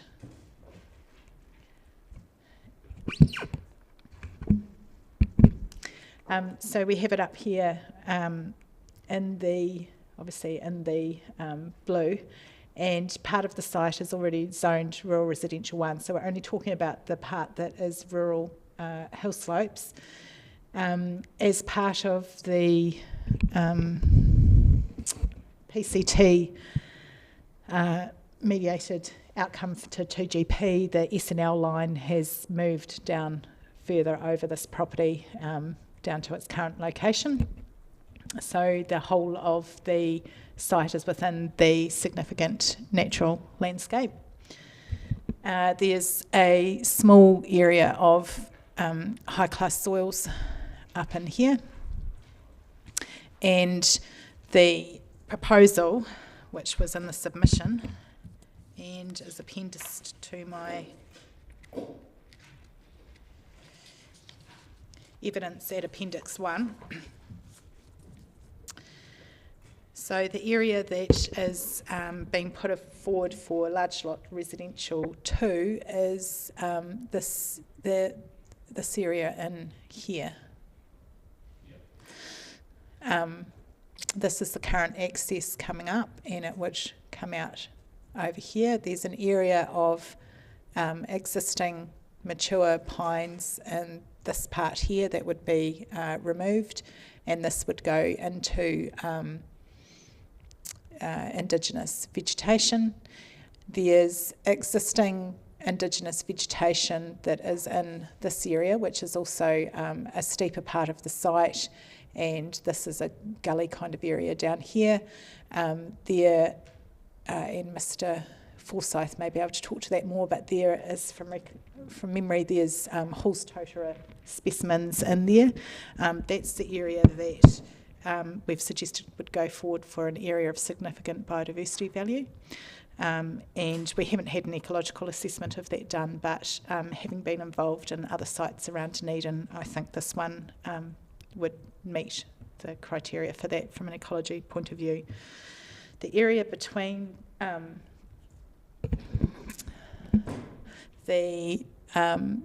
what would be the ASBV and the area that would have the dwellings in it would be part of a large ecological restoration project.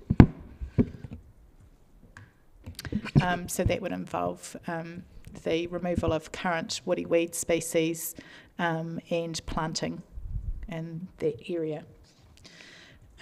With respect to the built form, it's proposed in acknowledgement of the SNL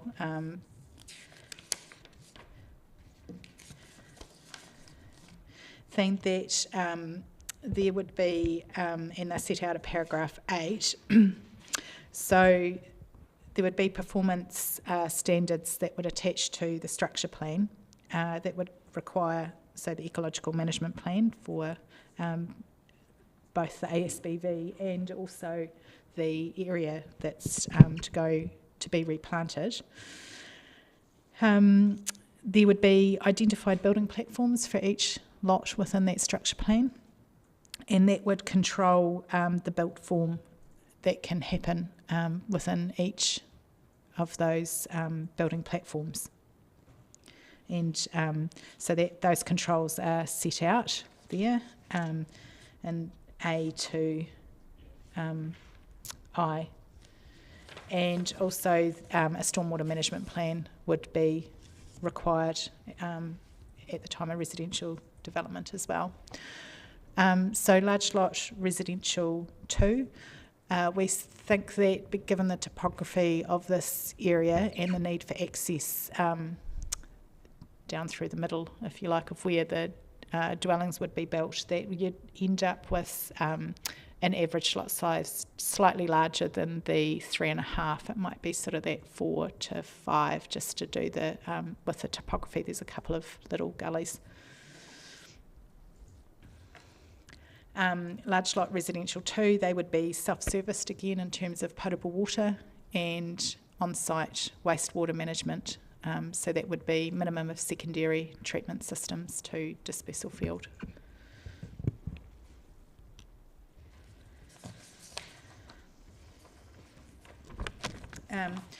With this one, we note that there's been one further submission, and that further submission's in support of the submission to rezone. Yeah, do you know where that person lives? Is it a neighbour or? No, I don't actually know where they live. Sorry. Never mind, that's fine. Actually, Beag might be out. They might have that on their submission. Okay. Yeah, I can't recall off the top of my head. Sorry.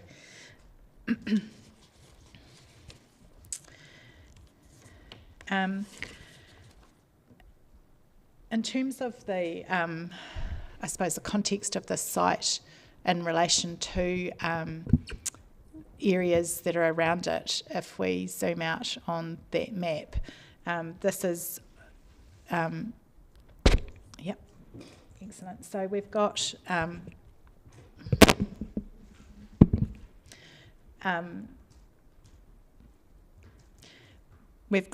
the existing St Leonard's community, and we've got Port Chalmers, which is around just off screen over here. Currently, the council is doing the walkway from finishing the last stage of it from St Leonard's round to Port Chalmers, and yeah, there are a lot of work's been done on that. The pontoon across various inlets and the retaining wall over by Roseneath, and a lot of the formation of the pathway is, so I'm not sure on the time frame, but it looks like at the pace they're working, it's going to be finished before the end of the year, hopefully. So that's providing walkway and cycling access right along the harbour, and certainly to Port Chalmers. There's, in close proximity to the site, there is a bus stop down on the State Highway that obviously goes in both directions to Port Chalmers or into the city. And again, we've got the zoned capacity versus capacity that's available to the market. And in this particular area, in fact, it would be true right along the harbour, that the topography doesn't always lend itself to having immediately adjacent zoned residential zones. There's some steeper gullies and hillsides. The site represents a good area for large lot residential 1, which would not visually be, and Hugh will speak to that more, would not visually be seen as incongruent in the landscape, particularly with the performance standards that we're proposing and with the ecological enhancement project that would go with this project and would be required as part of those performance standards.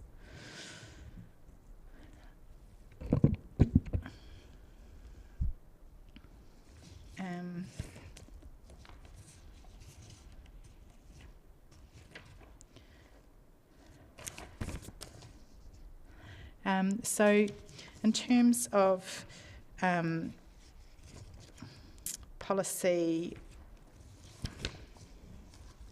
2.621D4, this is one, and I'll just read it. It says, Dunedin's significant natural landscapes are protected under Objective 2.44, and achieving this generally avoiding the application of new residential zoning in SNL overlay zones. So I think that wording is quite important in terms of the application of this policy. So generally, we're going to avoid applying a new residential zone within the SNL, but it's always going to come together in terms of what's proposed in any specific case. So in this one, we're saying that the large lot residential 2 zone can be applied because we don't need to extend city infrastructure. There's a need and a demand in this area that needs to be met. There's few sites that the city in this area can grow onto, and also it's not compromising the SNL values, which is what Hugh's going to talk to about, and in fact is adding in terms of the ecological enhancement of this area. So essentially the capital that's unlocked via allowing the dwellings is what is going to provide the ecological enhancement.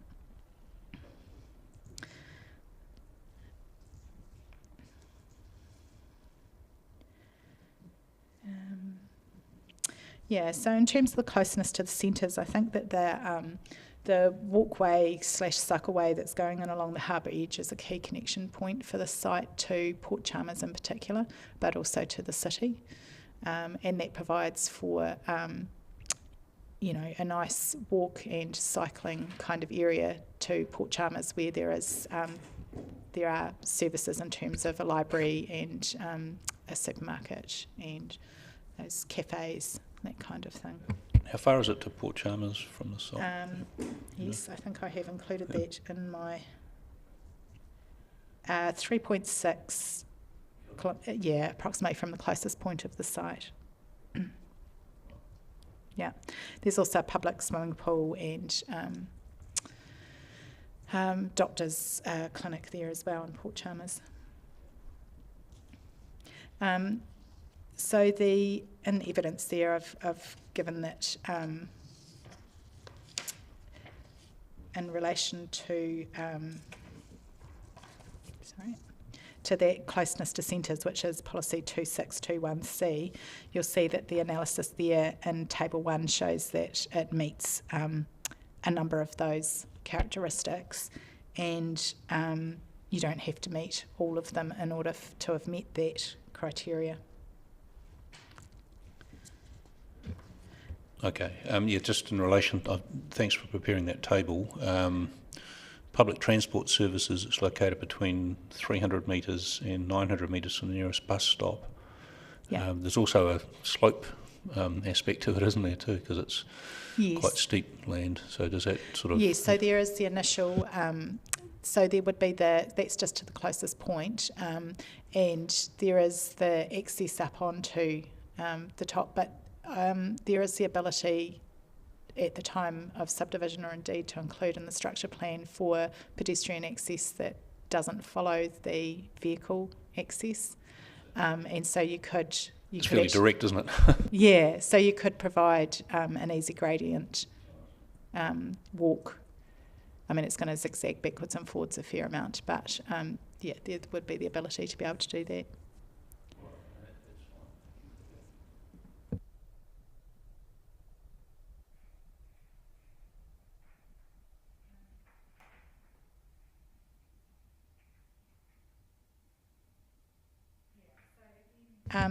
And again, just in terms of that compact and accessible city, this is another site that is within city bounds, and certainly if developed would be seen in relation to the development in St Leonards and further along, and Mr Forsyth has further information on that.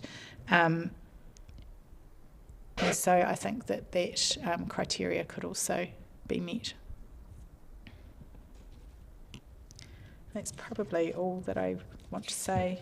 Yep, I mean, Mr Forsyth hasn't come here, but I'm not sure if we would have had many questions of him because we've read his assessment, and as I understand it, Well, you might be able to remind me, have the officers provided a full assessment sheet for this? Have you provided a full assessment of this site, or has it been discounted because of the conflicts with the policy? Right, okay. So there's no landscape advice from the council officers, as I understand it. Yeah, and so Appendix 3 of my evidence sets out a assessment under the criteria table that's included.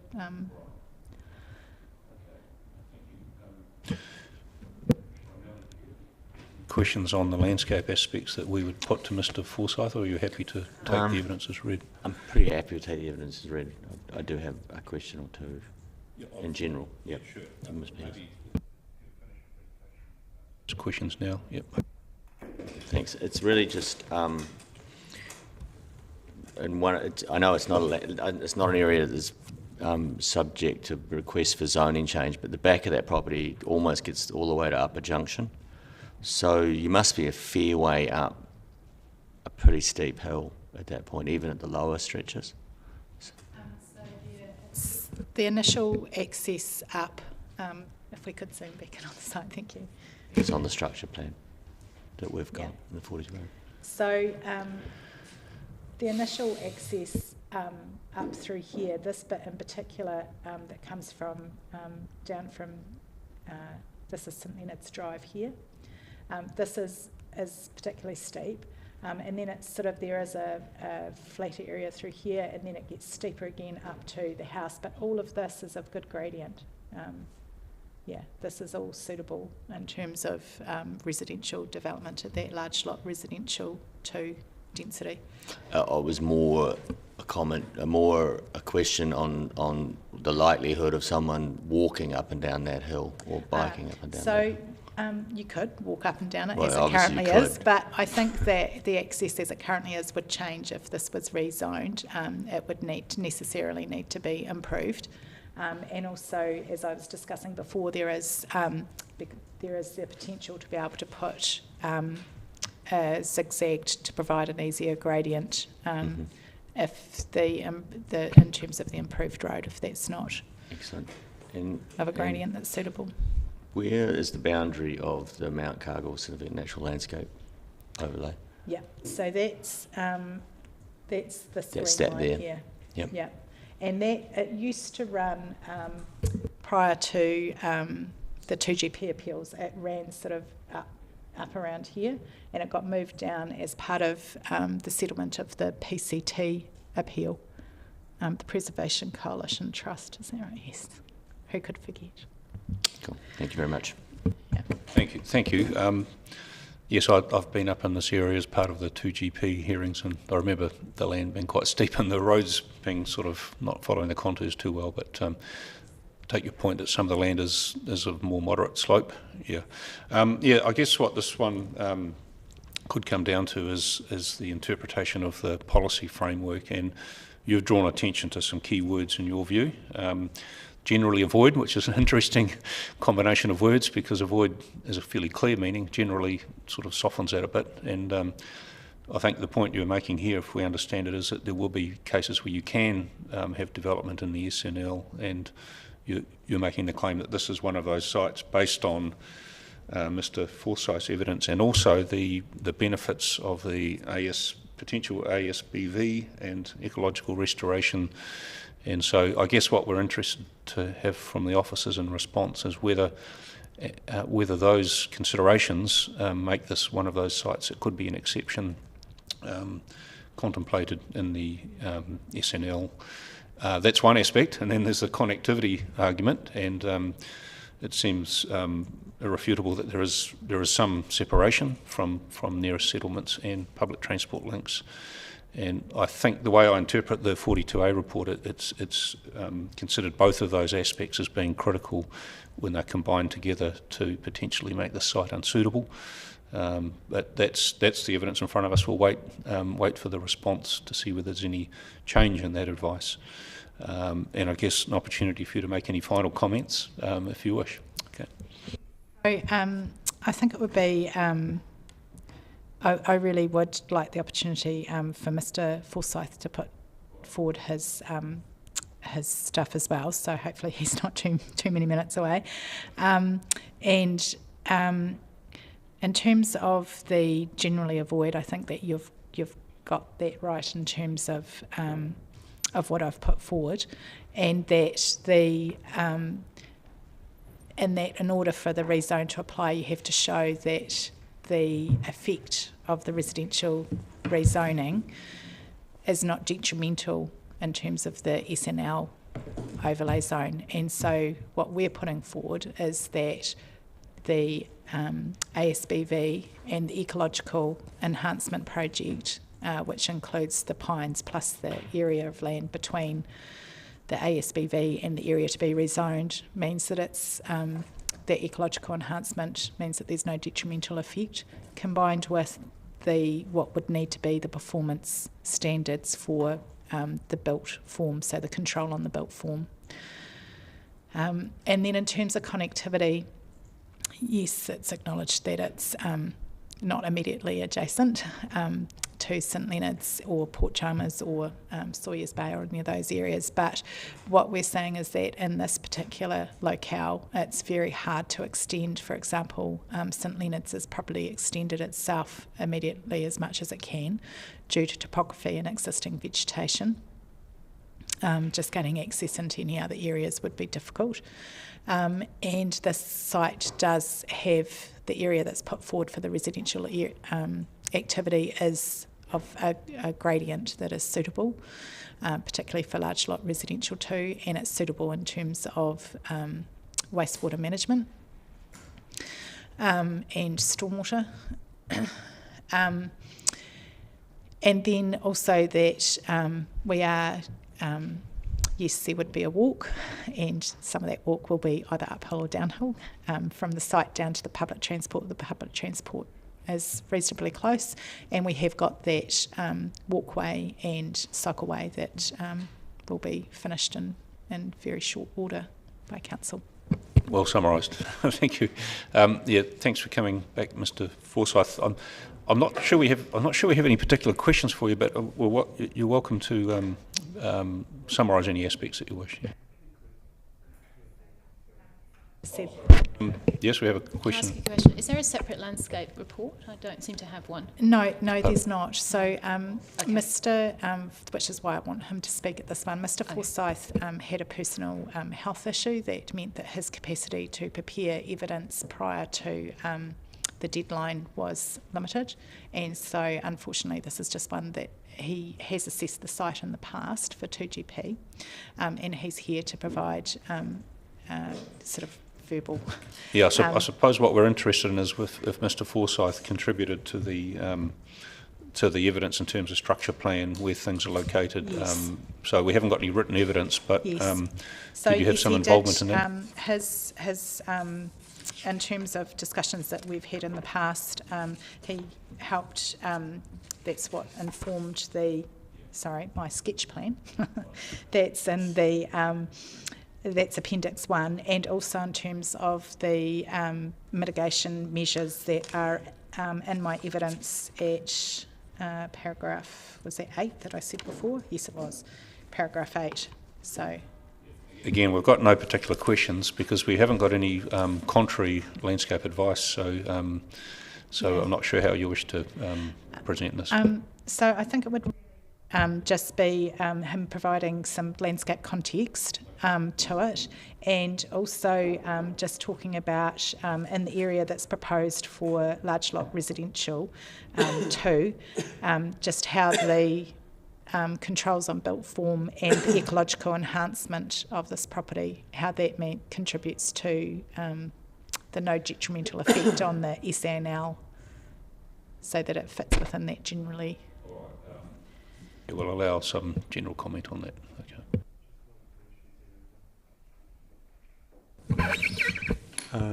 Firstly, I'd like to begin by saying that, can you hear me? Yep. I have read Emma's evidence, and the key question, first of all, is do I still support the proposal? It was proposed in 2016. I see that I wrote this evidence and produced a scheme plan. I do still support it, and I think that it's a better scheme now than it was before. Originally the height level was 7 metres, it's now 5 metres, which I think is sensible, and I would have preferred that probably initially, but I'm glad that it's come around to that. The landscape across this hillside, which is the western side of the harbour, is significant natural landscape, which is equivalent to a 7C landscape. It's an amenity landscape.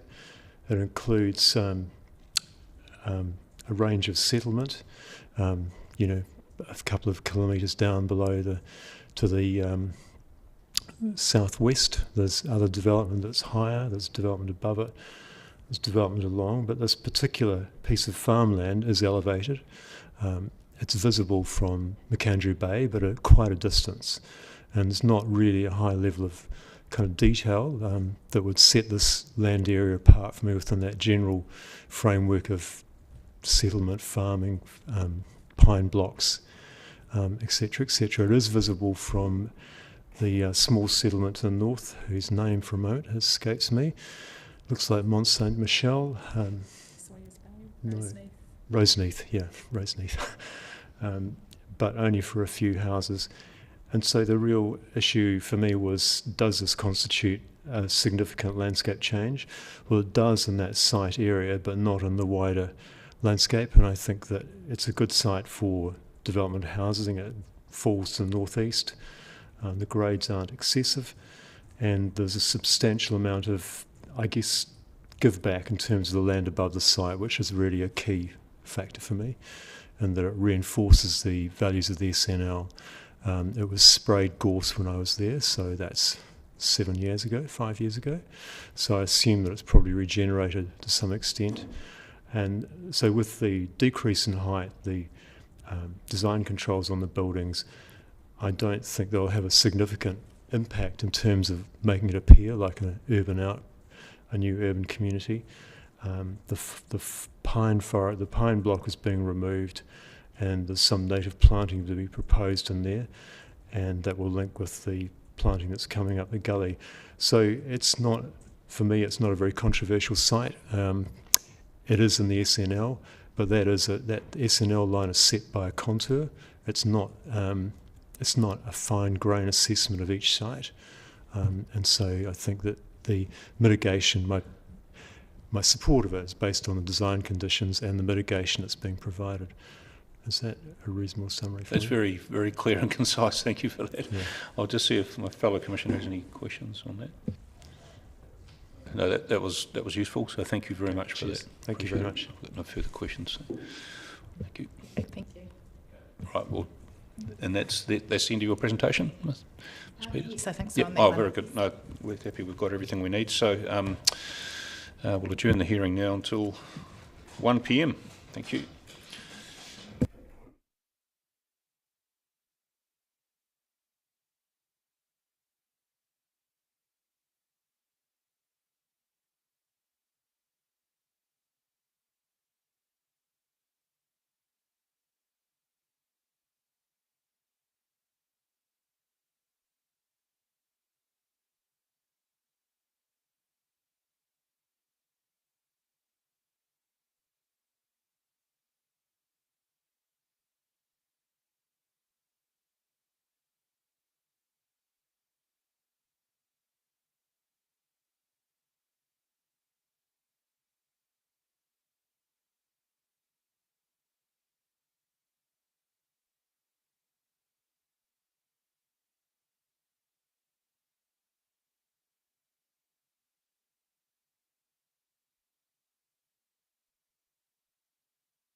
All organised now.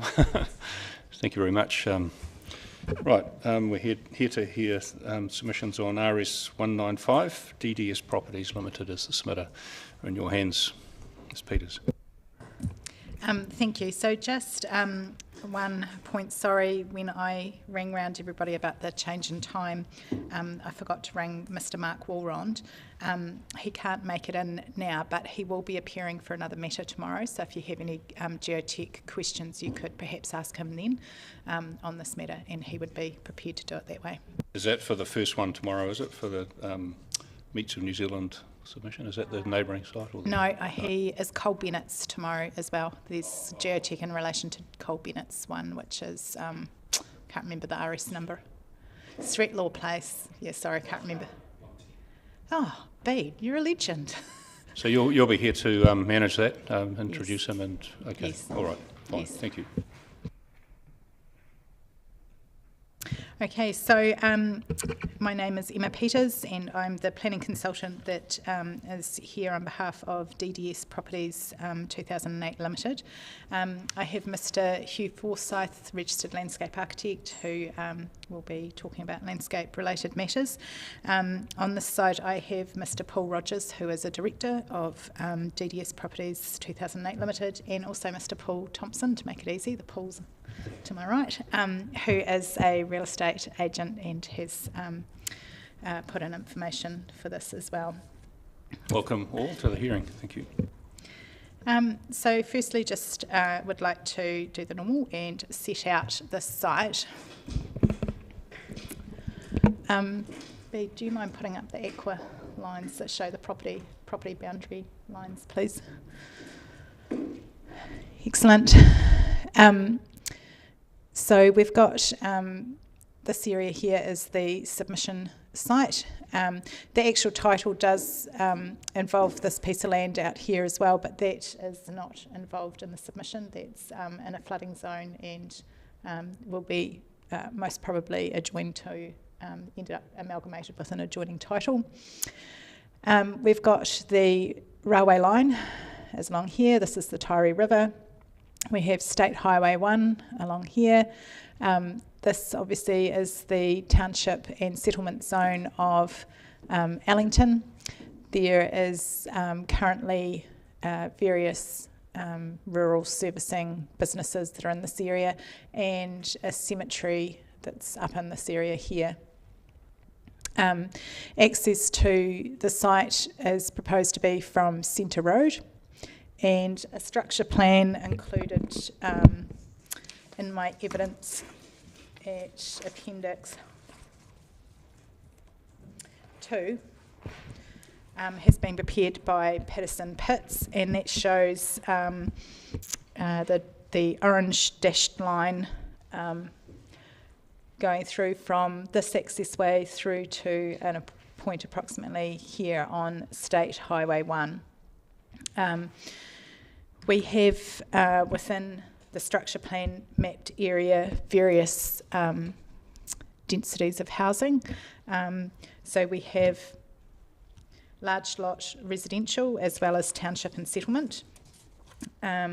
We've also got a retail type area. So that's area 9 is the kind of like a hub, working from home type hubs, maybe a wee cafe, that sort of thing. And then also there's an agreement between DDS Properties Limited and adjoining landowner over in where the access is going to come from Centre Road for some development in that area if this goes forward, for some retail activities in terms of, you know, a fish and chip shop or a hairdresser's or dairy or that sort of level. So I suppose that would be a rural centre or neighbourhood convenience centre type level activity. The proposal includes various areas that would be planted out in Indigenous vegetation. So there is a buffer area right along the State Highway 1, along these areas, and also various areas that will provide a buffer in relation to the railway line. There will be regeneration of existing areas that are sort of wetter areas on the site, so into wetlands, and also the provision of cycling and walkways around the site. So it's just a wee précis, and I'm sure that Mr. Forsyth will go into more detail on those things. In terms of the Section 42A report and Council's analysis of this site, there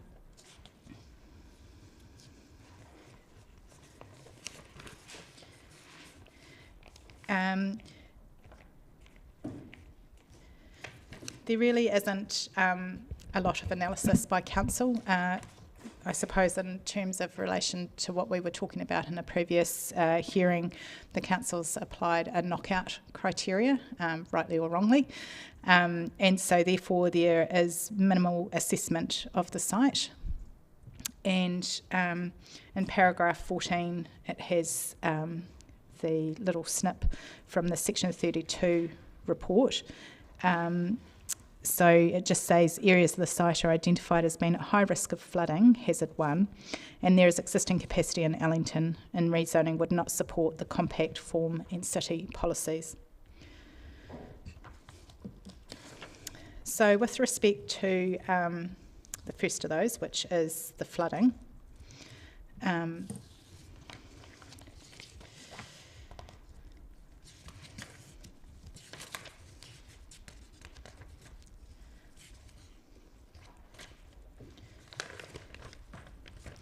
at paragraph 62, I've just gone through the natural hazard assessment. So we've got the mapped hazard areas, and so that's shown in figure 1 and 1A. So in 1A, funnily enough, we have hazard area 1A. That's a very small proportion of the site, and it's not proposed in that area that any residential activity would take place. So hazard 1A prohibits residential activity in any case. In terms of the hazard 1, that's shown in the figure 1, at the rest of the site in terms of coming up the little gully areas. We've had, obviously, GeoSolve go over the property and produce a report, and that's been provided in the evidence of Mr. Mark Walrond. They've concluded that the preliminary assessment that there's no reason in terms of their preliminary assessment not to rezone the site for residential activity. The flood hazard areas are proposed to be, the majority of those are within the areas that are to be revegetated. And the extent of the flooding that has been observed anecdotally on this site doesn't quite correspond with the extent of the flooding on the ORC hazard maps, and that's not unusual in terms of it's at a higher level rather than a site-specific level for the ORC flooding data that feeds through into the 2GP flooding areas. So in terms of the exact extent of where residential activity would go in relation to those, that would be done at the time of subdivision and would rely on an additional assessment, site-specific assessment at that point. There's a number of mitigation things that can be done that can kind of change that contour of the flood extent as well. But that's best, we feel, left to the time of subdivision. So unless there's any questions about We'll, that. we'll hold any questions for Mr. Moore on that aspect, but one question I will have is when the flooding maps were last updated, they're based on the ORC ones, are they? But, and what we've observed recently is that the frequency of major flooding events seems to be happening quite frequently now. So, Yes, is your property okay? Because you're from top of the south. yeah, well, I'm from Nelson.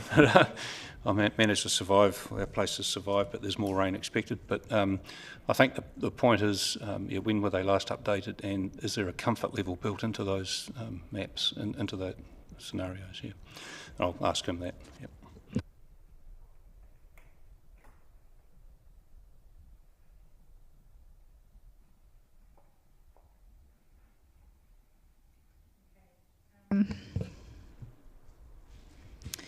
So the next thing that the Section 32 report, and its very brief assessment, talked about was there is existing capacity in Allington.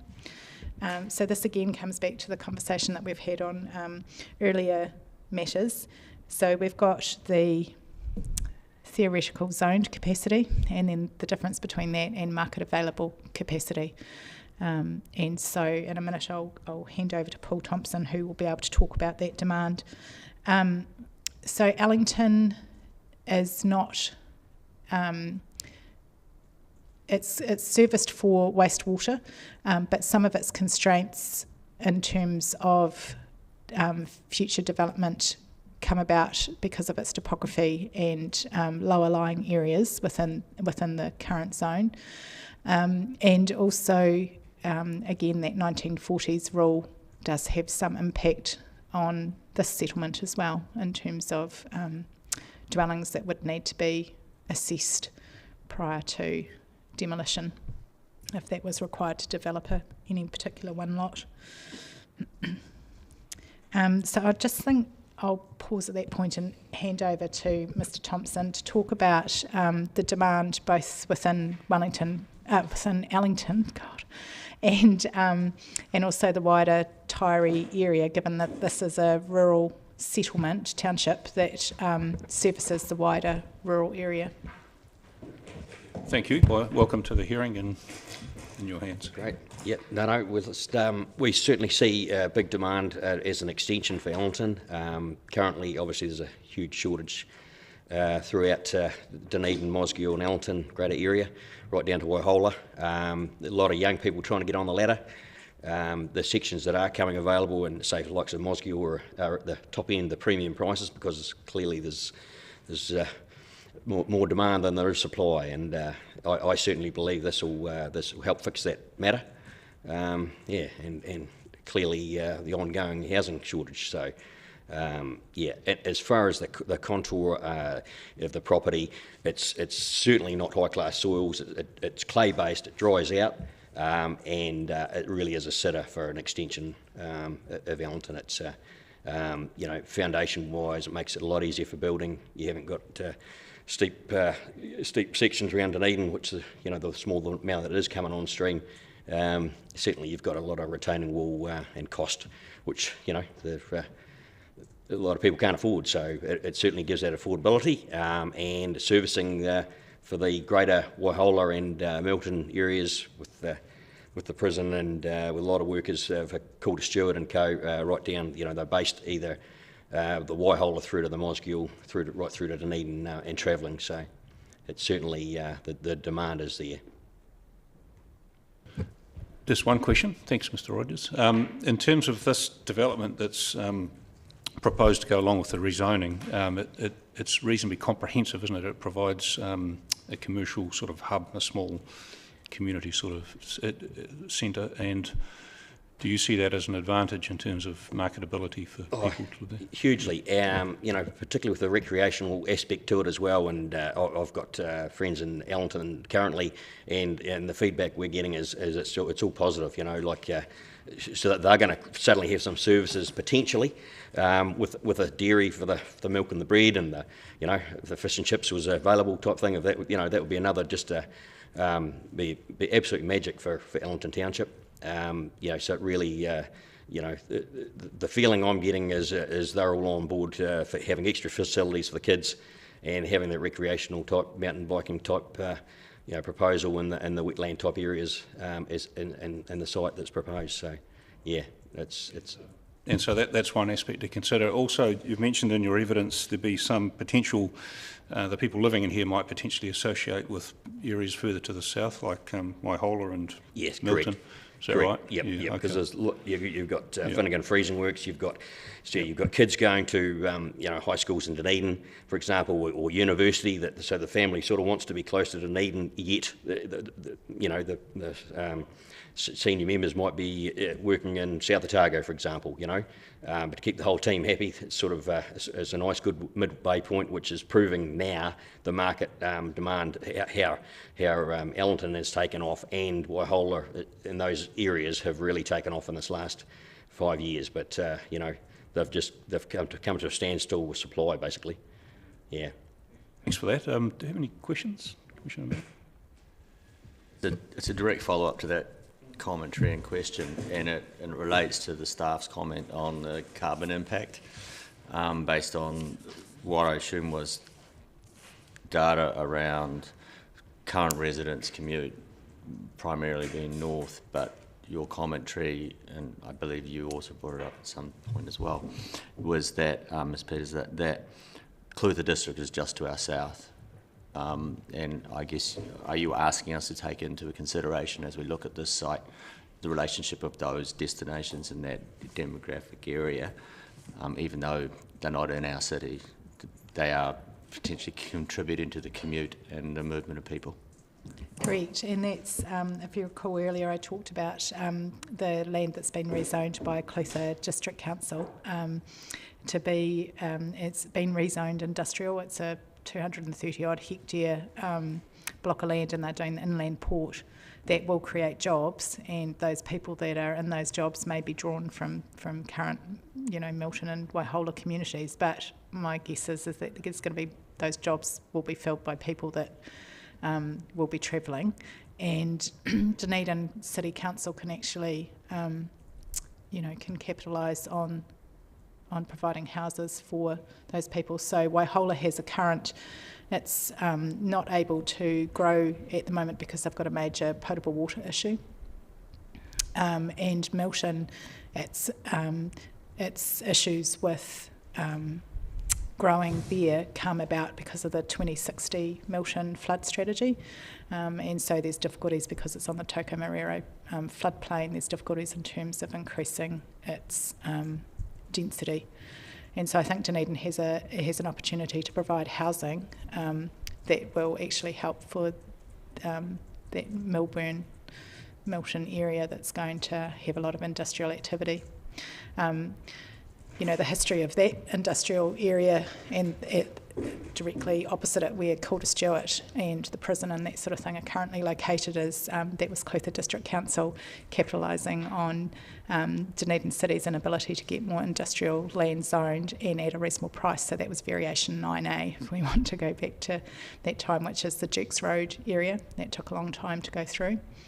And also because for those companies, the area that has been rezoned industrial has less, that particular point has less of a flooding risk than the Dukes Road area. So, and it's a short commute for those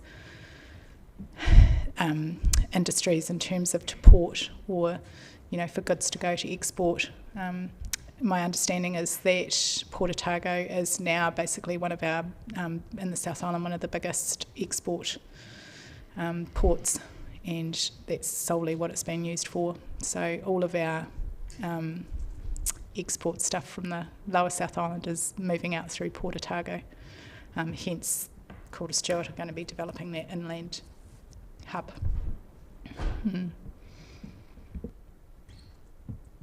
Yeah, I'm actually quite over that with my role in the Transport Committee. I guess so my question, though, specifically for us looking at this particular site, I think you've asked it, is in fact that maybe we should also be considering an area outside our district plan, but is nevertheless influencing us through people movements and economic movement. Yeah, I think it is difficult because obviously district plans are to a certain spatial extent, but I think it's good planning practice to consider what's going on in the region immediately adjacent as well. So yes, from that perspective, I think it's good. And who knows what's going to happen with the eventual RMA reforms and whether we end up with one regional unitary authority for the Lower South Island, who knows? Yeah, thanks for that. Just as a follow-up, you're asking us to consider it in a regional context, and I tend to agree with you that's good planning, but in terms of variation 2, does that provide the panel with any sort of scope to consider wider regional considerations in your view? Is there can we take any sort of policy guidance from variation 2, which is concerned with a compact city? And I know you address that in your evidence later, but if you want to comment on that, please do. So I think that is the difficulty of district plans and then the spatial extent that they relate to, and that's what Councillor O'Malley's just been picking up on, is that although it's good planning to look at that and hold that in the back of your head and know that it's an opportunity in terms of the policy framework, you'll start with the spatial extent of the district plan. And so from that point of view, in terms of the compact city, compact and accessible city, then again we're back to those discussions around that you've got to be careful that you don't interpret those in just a metropolitan-centric way, that we need to be able to provide for the growth of our township and settlements that do service a large rural area. And yes, there will be, metropolitan areas necessarily pull people into for the commute for work, but those areas also provide somewhere to live for people that are working in other locales as well. Yeah. And it just occurs to me that the variation 2 is consistent with the 2GP, which is concerned with a compact city, but that's also consistent, or has to be consistent, with the regional policy statements and the like, which I think we can assume that the 2GP is consistent with the regional policy statement. So are you basically asking us to consider the RPS, sort of the higher level, when we make decisions on places like Ellington? Is that something you're asking us to do? Yeah, so the RPS is really making sure that district councils, when they consider areas for urban expansion, are close to existing urban areas. So I think that would be kind of the thrust of the regional policy statement. And then in terms of the 2GP, again, that's, you're looking at that compact and accessible city, but I think that compact and accessible city it can't be interpreted in just meaning, am I right next door, like as an immediately adjacent to the metropolitan area? It necessarily has to involve the township and settlement areas as well, that's because the 2GP covers a large geographical extent to which your township and settlement areas are necessarily a part of servicing that rural extent, and also need to be resilient. And part of being resilient is that you need to provide for their growth and for the demand that Mr. Thompson has talked about, the demand that is there in those areas. That's clearly a key planning question for us, and we'll be interested in the officer's response to that on the final day. So, thank you very much. Yep, sorry. Yes, sure. Yep. Obviously, just above that on the map is the airport. Do you have any comment on the relationship of Ellington to the airport? Yes, so I think that's one of the beauties of this site, is that it's actually really close to major transportation infrastructure. So you do have, obviously, the airport is in close proximity, but it's also sandwiched between the main trunk railway line and also State Highway 1. So this has a couple of features.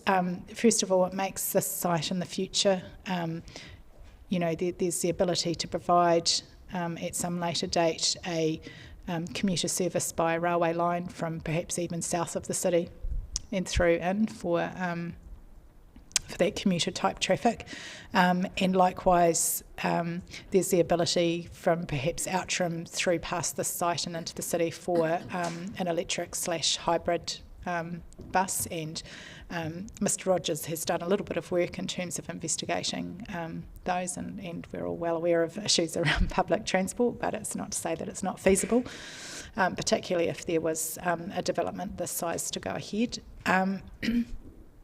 And the other thing that, in terms of its location, is that it's adjacent to State Highway 1, and the run from State Highway 1 for that commuter traffic that is going to Mosgiel or into Dunedin City itself is a fairly easy gradient, and which means that the commute by electric car is actually is a lot more feasible from these areas than for other areas, for example, north of the city, where you've got Bigger Hills, Kilmog, and also up over the Northern Motorway. Thank you. We can move on to the next topic if you wish. Thank you. That I'd like to talk about is just in terms of, just to briefly mention, is the productive capacity of this land. So in the evidence, we've just got one of the appendices. So Appendix 6 to my... We've got a just a very brief statement here from Mr Kevin Wilson, who has provided some information on the land use capability of this site, and just really, I mean, that's just saying that there's limitations to its intensive land use because of the likely loss of nutrients, applied nutrients into waterways, and the close proximity to Taieri River. So it's, I suppose, in terms of rural land use, it would be much the same as what it is now, which is really dairy support in terms of cropping and the carting of baleage and cut and carry baleage and silage type thing. Class 3 soils generally, is that right? Yes, I land think use that's capability. correct. Yep. Bottom of this page. Yep. Provides moderate limitations to intensive management options. Yes. Okay. I was just going to see if I actually are. So yes, there's no mapped high class soils, but the LUC, I just can't recall off the top of my head and just can't see it on the scanning of my evidence. So it would just be whether it's whether it was a class 3. I think you're correct. Yeah.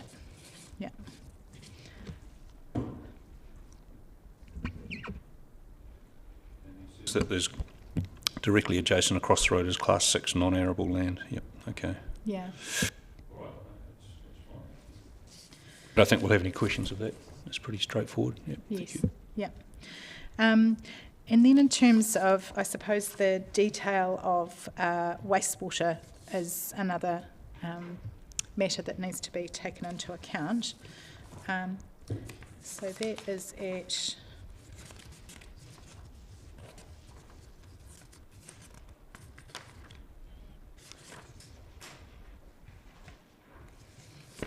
So paragraph 25 onwards in terms of Three Waters infrastructure. So there was no evidence from the Three Waters team on this site. Potable water is currently supplied in Ellington by a collection of stormwater from roof surface, and so we're proposing in the meantime that would be suitable for here as well. That would not preclude the future provision of a reticulated service if council ends up servicing this area. With respect to wastewater, we note that the large lot residential can be self-serviced, so that would be minimum of secondary treatment systems with dispersal of the treated wastewater to field, and that would be governed at both the time of subdivision and also at the time of building consent would be the precise details within each lot of where the wastewater treatment system was going to be, including the dispersal field, was going to be located. for the township and settlement areas, that necessarily needs to be a reticulated service. And so there's a couple of different options there, which also could be supplied if to the large lot residential areas as well, if the developer was of a mind. So there's a couple of different options. One is that the wastewater is piped and put through to the Allington wastewater reticulated system. Capacity, if there's capacity issues with that, there's the ability to be able to treat to a certain level and then hold so that you can pump out into the Allington system at non-peak times. So that would be one option. Another option would be for the reticulated service to be wholly within the site. So it would be treated and dispersed within the site. And I've just got, sorry, only one copy. I meant to print off a few more. But for example, there's some really good experts, and I'm sure that you guys have come across them before. For example, there's InnoFlow. They're Auckland-based, been in New Zealand for about 30 odd years. They've serviced some pretty big residential and commercial kind of communities where it can't be pumped into other parts of council's infrastructure. I think they did Jack's Point up in QLDC from memory. So they are very experienced in terms of finding solutions, and a potential solution for the site would be that we would treat through to at least secondary, but possibly even tertiary standard, and then disperse of that treated wastewater through a wetland that's not within, it would be a man-built wetland, not within the flood hazard areas, that then would flow out into the wetland areas that are further down past Lot 9. So, and actually Mr Forsyth has some experience in those wetland systems as well. And then I suppose there's always the option to provide a couple of, that solution plus some that's pumped through to Allington. Just.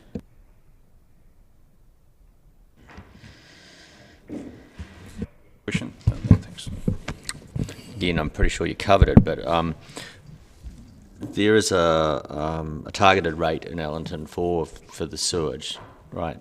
And you've obviously covered that. I assume that's going to the Mosgiel treatment plant before it goes on to Green Island. Is that where it goes? And then my question will be, it looks like it's fairly near the end of capacity, and you're proposing that you would do on-site treatment and potentially never have to necessarily connect to it if it works well.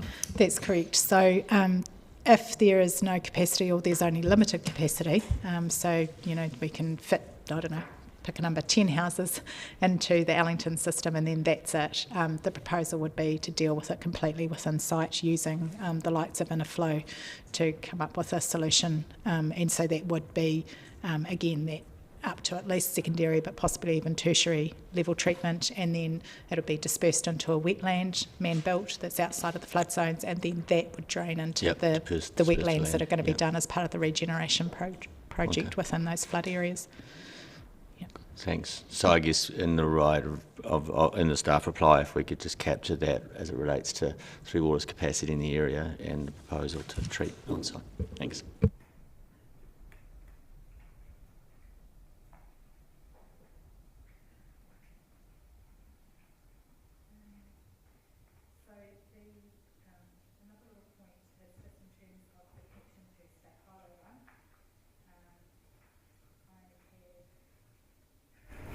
Obtained from Mr Grant Fisher, DCC, Modal Consulting Limited. So he has just given just a little bit of guidance in terms of the likely design requirements that Kotahi would have in terms of intersection of the site road with State Highway 1.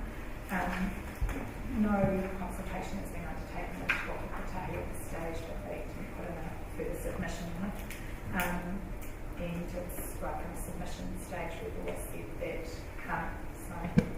Spot on, thank you.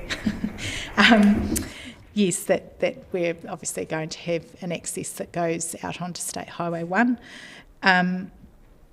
We see those matters as being easily dealt with at the time of subdivision.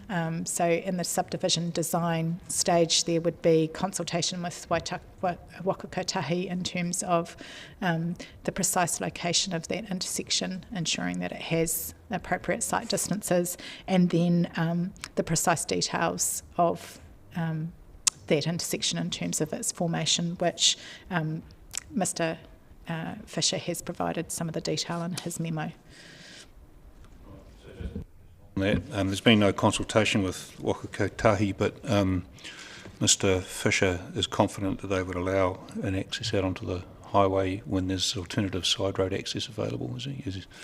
Yes, so that's because of the distance between this proposed intersection into the site and then the intersection with Centre Road. And what's the speed limit? Is it 80k out on the highway, or is it 100k? No, that's 100k it's at 100, that point. okay. All yes, right. so it would require the bays that you are slipping off into from south, and a turning bay from if you're turning in from north. Yep, so that's in his figures. What's he expect? There's something, several hundred dwellings, sort of the 300, am I right there? Potentially 300 dwellings could be developed on this land?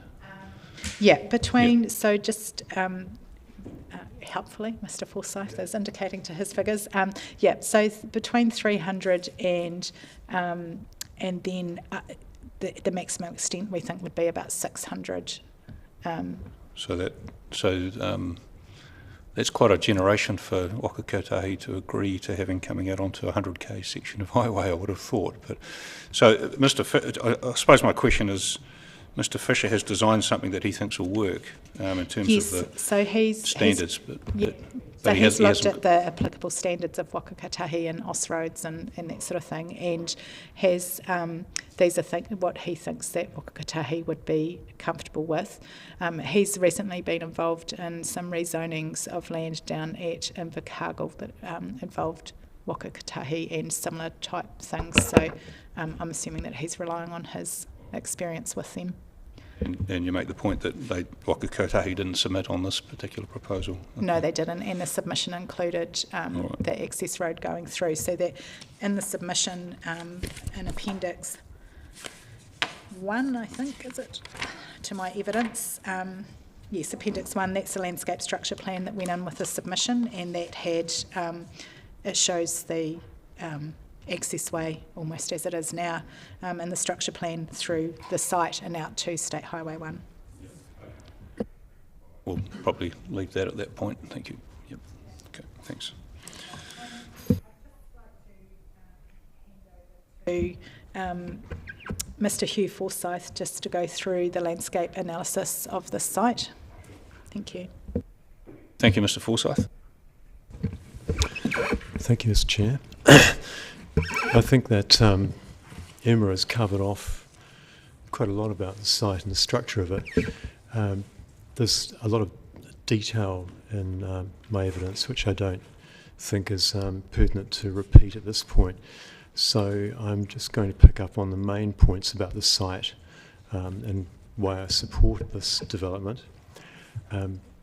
As Emma's pointed out, it's bounded by the river and the highway. There's about 900 metres shared boundary of the highway. It's a fairly brief transit pass there. Traffic is decelerating into Allington or accelerating away from Allington. The site itself falls within a couple of main catchments over 3 ridges. If you could turn to figure 1 on the overhead. Oh yes, and my visual evidence, if that's possible. I should have asked you to get that up. Thank you, Bea.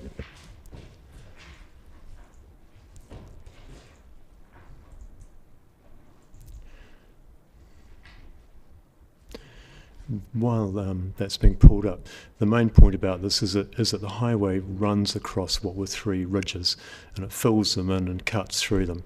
So as you're coming out of Allington, you're looking down to the site, then mid-site you cross a ridge, and then you go through across another dip, and then the southern boundary or southwest boundary is another ridge. And these ridges run off the hill and run over to the river, and they end in some headlands. And I might just wait for those figures to come up.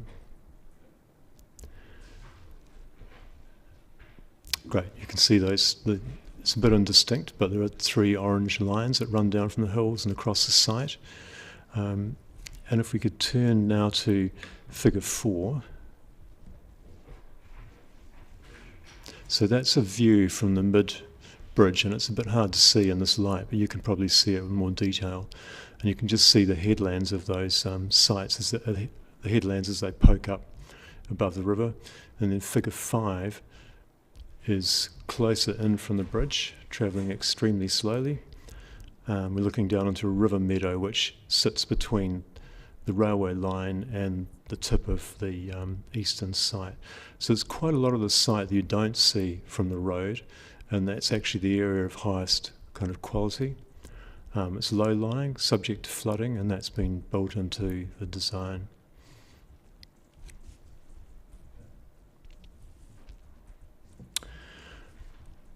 So if we could go back to figure 3.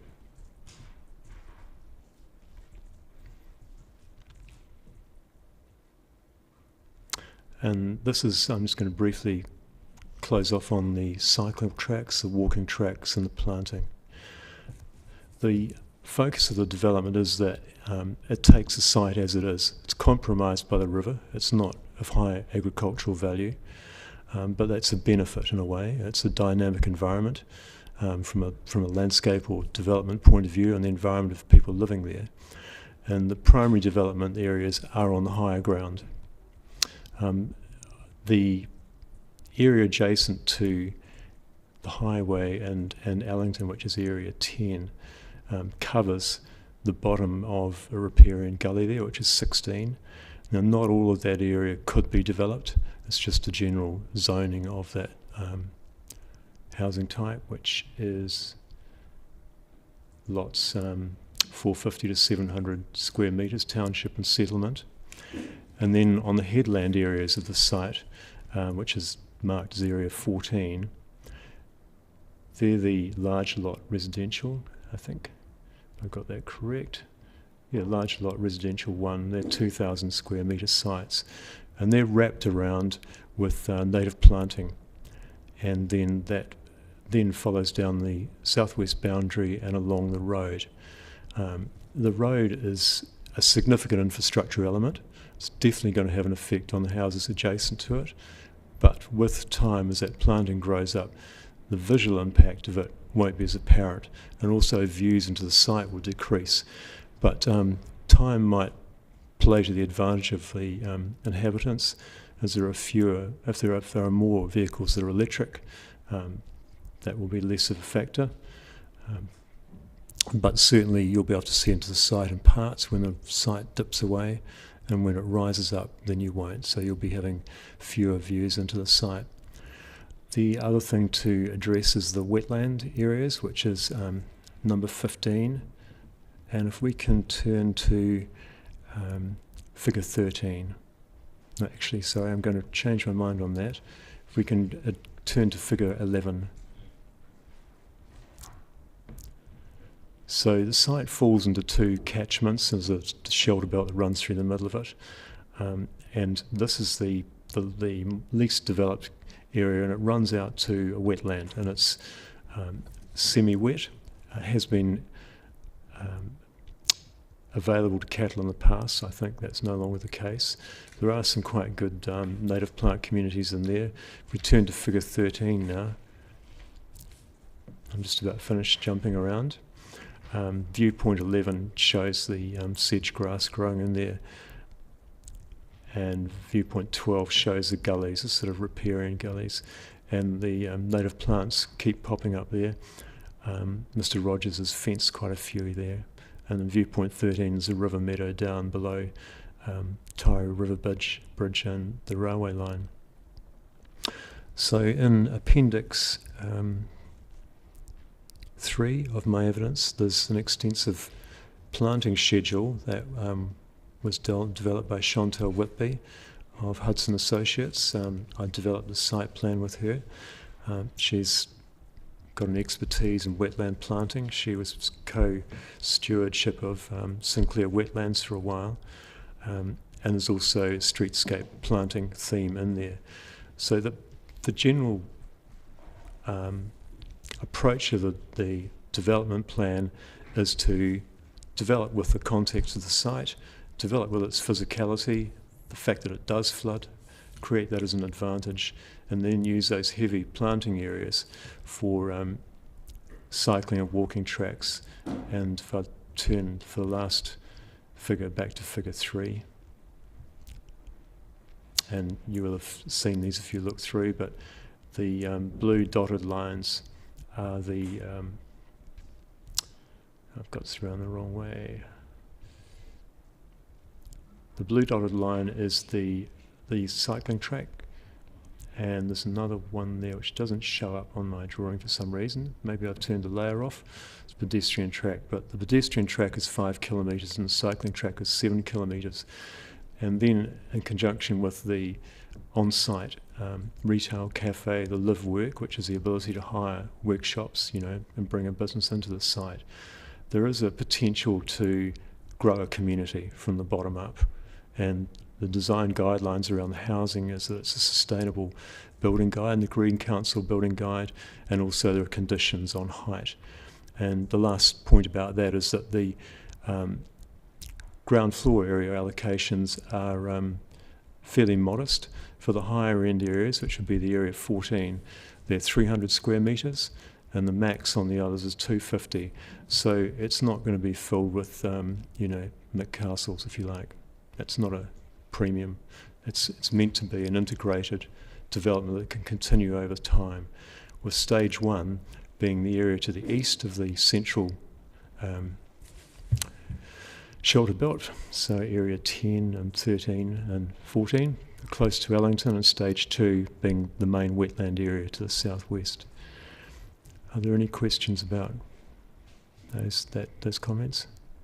Just further on that landscape structure plan, the walkway it's just a bit hard to pick up, but it's the white dashed line. Yeah, that's right. No, that's fine. Sorry, in my haste I couldn't see it. It's like, where is it? I think I've got no questions, thank you. But what's clear is it's a very diverse site. There's a lot to it, a lot of topography and vegetation that we may not have been aware of. So thank you for providing those shots, photographs, viewpoints. It's well worthwhile going and walking it. Yeah, it's a big site, and you'll get a much different impression when you do that. Yes, and any other questions on that landscape side? Yes, Steve. Thank you. Just a very brief question, more for curiosity, on the site. And it's your whole presentation is very well laid out. Thank you. It's very easy to understand. The cycleway in there, I presume, is just an internal cycleway. It's not got connectivity to other cycle infrastructure. It's well, that's my understanding, but no, it's not connected to external, apart from going out through the main access way. But the benefit from it is, I certainly picked up when I was on that site, is the area of high amenity, if you like, is along the riverway.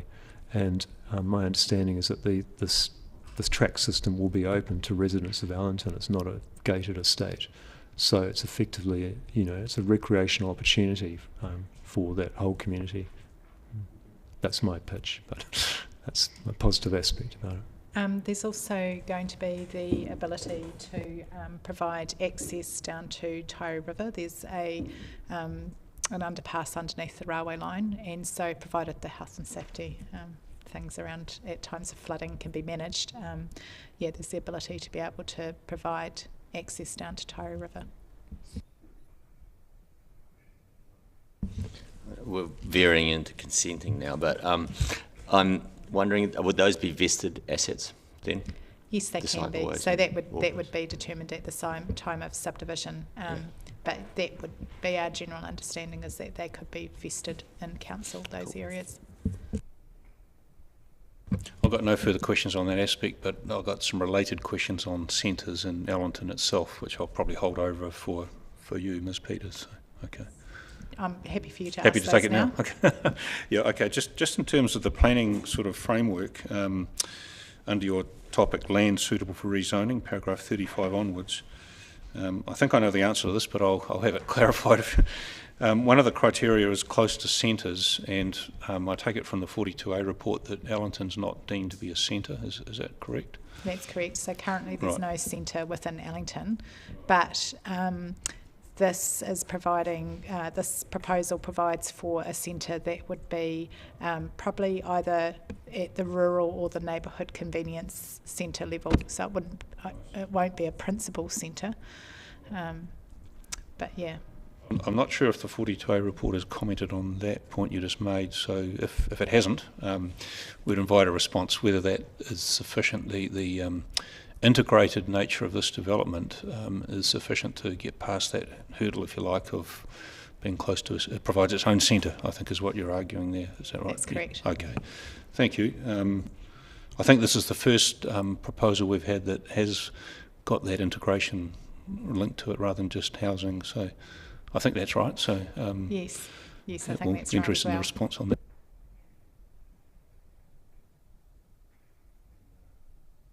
Not sure if you've finished presenting. Not quite. Not but, quite. Well, you carry on, and no more questions for Mr. Forsyth. You've done a great job, and we've got no questions. So thanks for presenting that to us.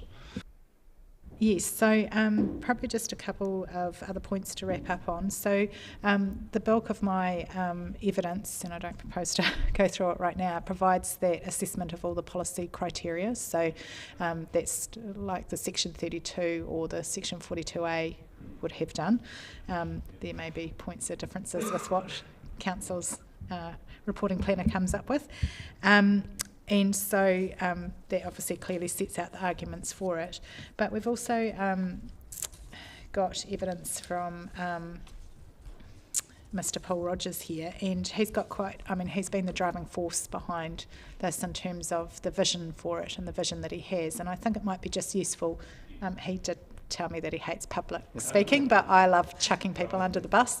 So I think it would be actually really good if he could talk to his vision for this in terms of providing housing in this area and the type of housing and the community that he is seeking to build. It's fine, we've got your statement, Mr. Rogers, so if you don't, by all means just address us ad lib, but if you struggle with that, you can by all means just read that out to us, whatever suits you. Yeah. And I think most of it is in there. I spent a bit of time sort of on it. The overall vision is, it is like it says, a modern community that we like the idea of encouraging entry-level housing for younger ones, and then providing the next step with young families, and the later step with the later generation still being able to stay all within the community. We like the social aspect of the people that are living beside each other or within the vicinity being at the same stage in life, and being able to socialise together without having to move off site. Or we sort of look at younger couples in that now, that one may live in Roslyn, one may live in McKendree Bay, and there's that difficulty between socialising and interacting with other younger couples, with the travel and children and all the other things that go with it. So that's sort of, we're trying to create it so that we could have an entry level, the middle ground, and then the later level. And the site allows for this, or we feel the site allows for this.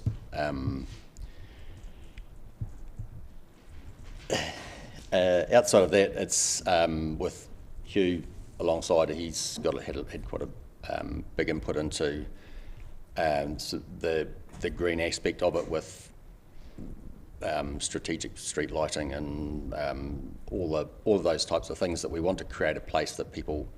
We found that people in Allenton and talking to people within the current Allenton Township, they all want to stay there, but there's nowhere for them to go. They want to stay in Allenton, but the next step is not there for them if they've got an entry-level house. So they either move away from it or add to the house or try and do something with what they've got. And that's sort of what drove us down this road of looking at creating a place that they can stay and just keep moving forward with their life. And that came across a lot of people that we spoke to, because we've done a bit of canvassing around Allenton just to get a feeling for what people were looking for, and yeah, but everything else is in there. I'll stop there. It's very useful. One other small thing we've discussed with Kiwi Rail. Emma spoke about the underpass and the railway and the communal sort of area by the river. There's actually about a 20 to 30 metre stretch on the rail corridor that is it's just gone to waste. It's between the railway line and the river that actually connects the current Allenton with the proposed site. So we sort of see that as you're talking about the recreational side of it, we see that as part of the recreational side that actually connects the current Allenton with our site, rather than having to cross the road or Centre Road. I don't know. Whether that's something that Kiwi Rail will be happy with, I'm not sure. Commissioner Walker's got a question. Thank you. Firstly, thank you for referring to old people as later generations. Yes. Makes me feel a lot better. In the information you gave us in number 8, you actually said you were on your way to Wellington to talk with some rail people. Did you get any further than we ever do at council? I did. I approached a consultancy company up there that does rail, been doing it all their lives. Talked about what the appetite is out there with the government and other things around a rail service from Milton, Waihola, Allenton, Mosgiel, through the tunnel into town. Threw it out there, showed them where it was, and just got their feedback on whether it's even feasible, because I don't know enough about rail to. They said obviously it definitely is feasible. It's all about money. They talked about the Hamilton run, how much money they've spent there, how it all works, how Kiwi Rail run it, and I think Auckland Transport has something to do with it. But anyway, it's definitely feasible as far as, or it's definitely possible. It would take a lot of time and effort to get there, but they said the government definitely has the appetite for it at the moment. The alternative to that is, as Emma alluded to, was hybrid or electric bus service, which at the moment the public transport to Outram and that whole area out there is almost zero. So we're definitely sort of looking to try and trying to create something there that'll benefit the whole community. But like I say, the rail thing is definitely a difficult road, but it's not impossible. Thank you. We won't ask Emma for a $2 billion dev contribution for that. Yeah. Excellent. Maybe you're best, Mr. Rogers, to tell me about Allenton. What's in Allenton? Allenton? I've observed the industrial stuff on the corner as you're driving to the airport, but I haven't really taken time to. Is there anything else there? There is. In the current Allenton Township, there's tennis courts reasonably modern children's playground. There is a community hall, and this, again, it's the facilities that are there are used, but not like the community hall is not used very often. This would sort of add to that whole part of it, and then we look to try and add facilities that aren't there, which are, like we said, dairy, fish and chip shop, whatever. How many houses do you think might be there? It'd be well less than 300 to 500, wouldn't it? Would that be right? It'd be similar Okay. to what we're So it'd be essentially doubling the size. Mm-hmm. Yeah, okay. We should, on the face of it, make those other facilities more viable. Is that right? So yeah, I guess that's the question for staff, is whether the combination of additional people living in this settlement, because it's adjacent to the settlement, in combination with the facilities being provided on this site, would form some sort of centre for want of a better, in terms of, it may not be a major centre, but is it a centre that is of some significance in terms of the policy? Is something we'll be interested to hear from you on. Okay. Probably one of the other parts of it that I'm reasonably excited about is the community, or the central hub area that overlooks the proposed wetland. It's aiming at the likes of Paul Thompson, who, being in real estate, doesn't need to go to the office in town all the time, but then doesn't also want to sit at home in an office with the kids running around his feet. So we're proposing to try and create an area where someone could go in a hot desk, do a couple of hours work, go back home, or potentially they could lease a small office space and have their own office in that area, just to save. Thank you for rounding that out. That helps us understand what's proposed. So, one of the other things that I think it occurs to me that I should have mentioned too was that if this goes ahead, there's a potential for another medical, so doctors' offices to be in there as well. I note that so there is facilities in Outram, but the Outram book, as I understand it, in terms of the GP clinics there, is quite full. And so I think that there would, there's a potential to offer those kind of services within that area as well, within the whatever it ends up being the centre. Interesting. It's we're discussing this sort of in terms of the policy, but my understanding of Variation 2 is probably not trying to set out a new centres approach, but effectively what's proposed here is getting close to that. But the purpose of Variation 2 is to provide more housing.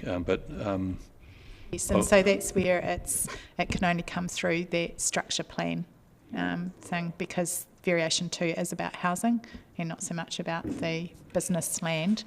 And so, but the structure plan in this case is providing for those other commercial areas.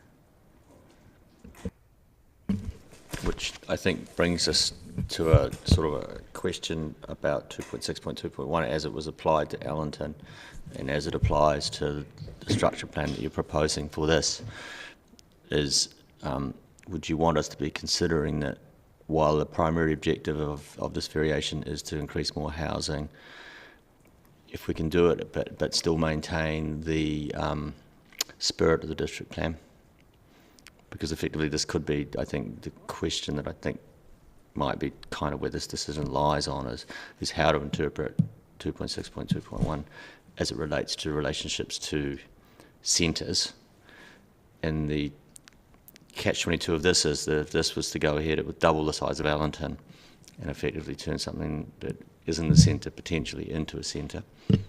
And yes. Although it is not the objective of our variation to be doing that at the moment. Yeah, that's right. And I think the key to that comes back to 2.62 itself, which states that Dunedin provides sufficient feasible development capacity as intensification opportunities in zoned urban land in the most appropriate locations to at least meet demand over the medium term, up to 10 years, while sustainably managing urban expansion in a way that maintains a compact city with resilient townships. So it's with resilient townships that I think becomes very important for these outlying areas. And so yes, this is going to double the size of Wellington, but it's going to make it more resilient because it will have those centres and facilities and also meet that demand, which is currently within the Wellington area. So the provision of sufficient facilities to allow for local journeys would be kind of... Yeah, that's correct. That's what we'd envisage, so that if you needed to go to a doctor, hopefully that in the end there would be one there, and if you need to go to the dairy and that sort of thing. Of course, the largest supermarkets are going to be located in Mosgiel, but I live in the Blueskin Bay area, and we have the local, we've always had the on-spot dairy there, but we've also got now the Harvey Street Merchant Store, and we've got the gallery that also provides nighttime dining, and it's amazing how much I don't come into the city now that I don't have kids at home, apart from things like this. So you actually... people are actually prepared to pay a little bit more at their local little stores rather than having to have the inconvenience of going to a supermarket, travelling to that.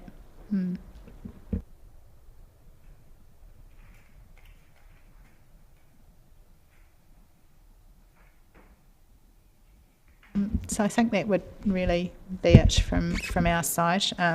I think the evidence, just in closing, the evidence does step through that analysis of all the criteria in relation to this site.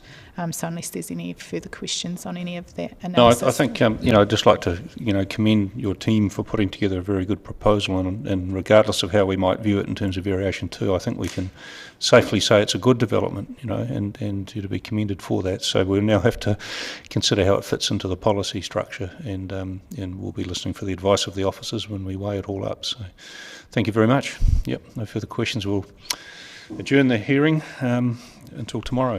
Thank you. Thank you all.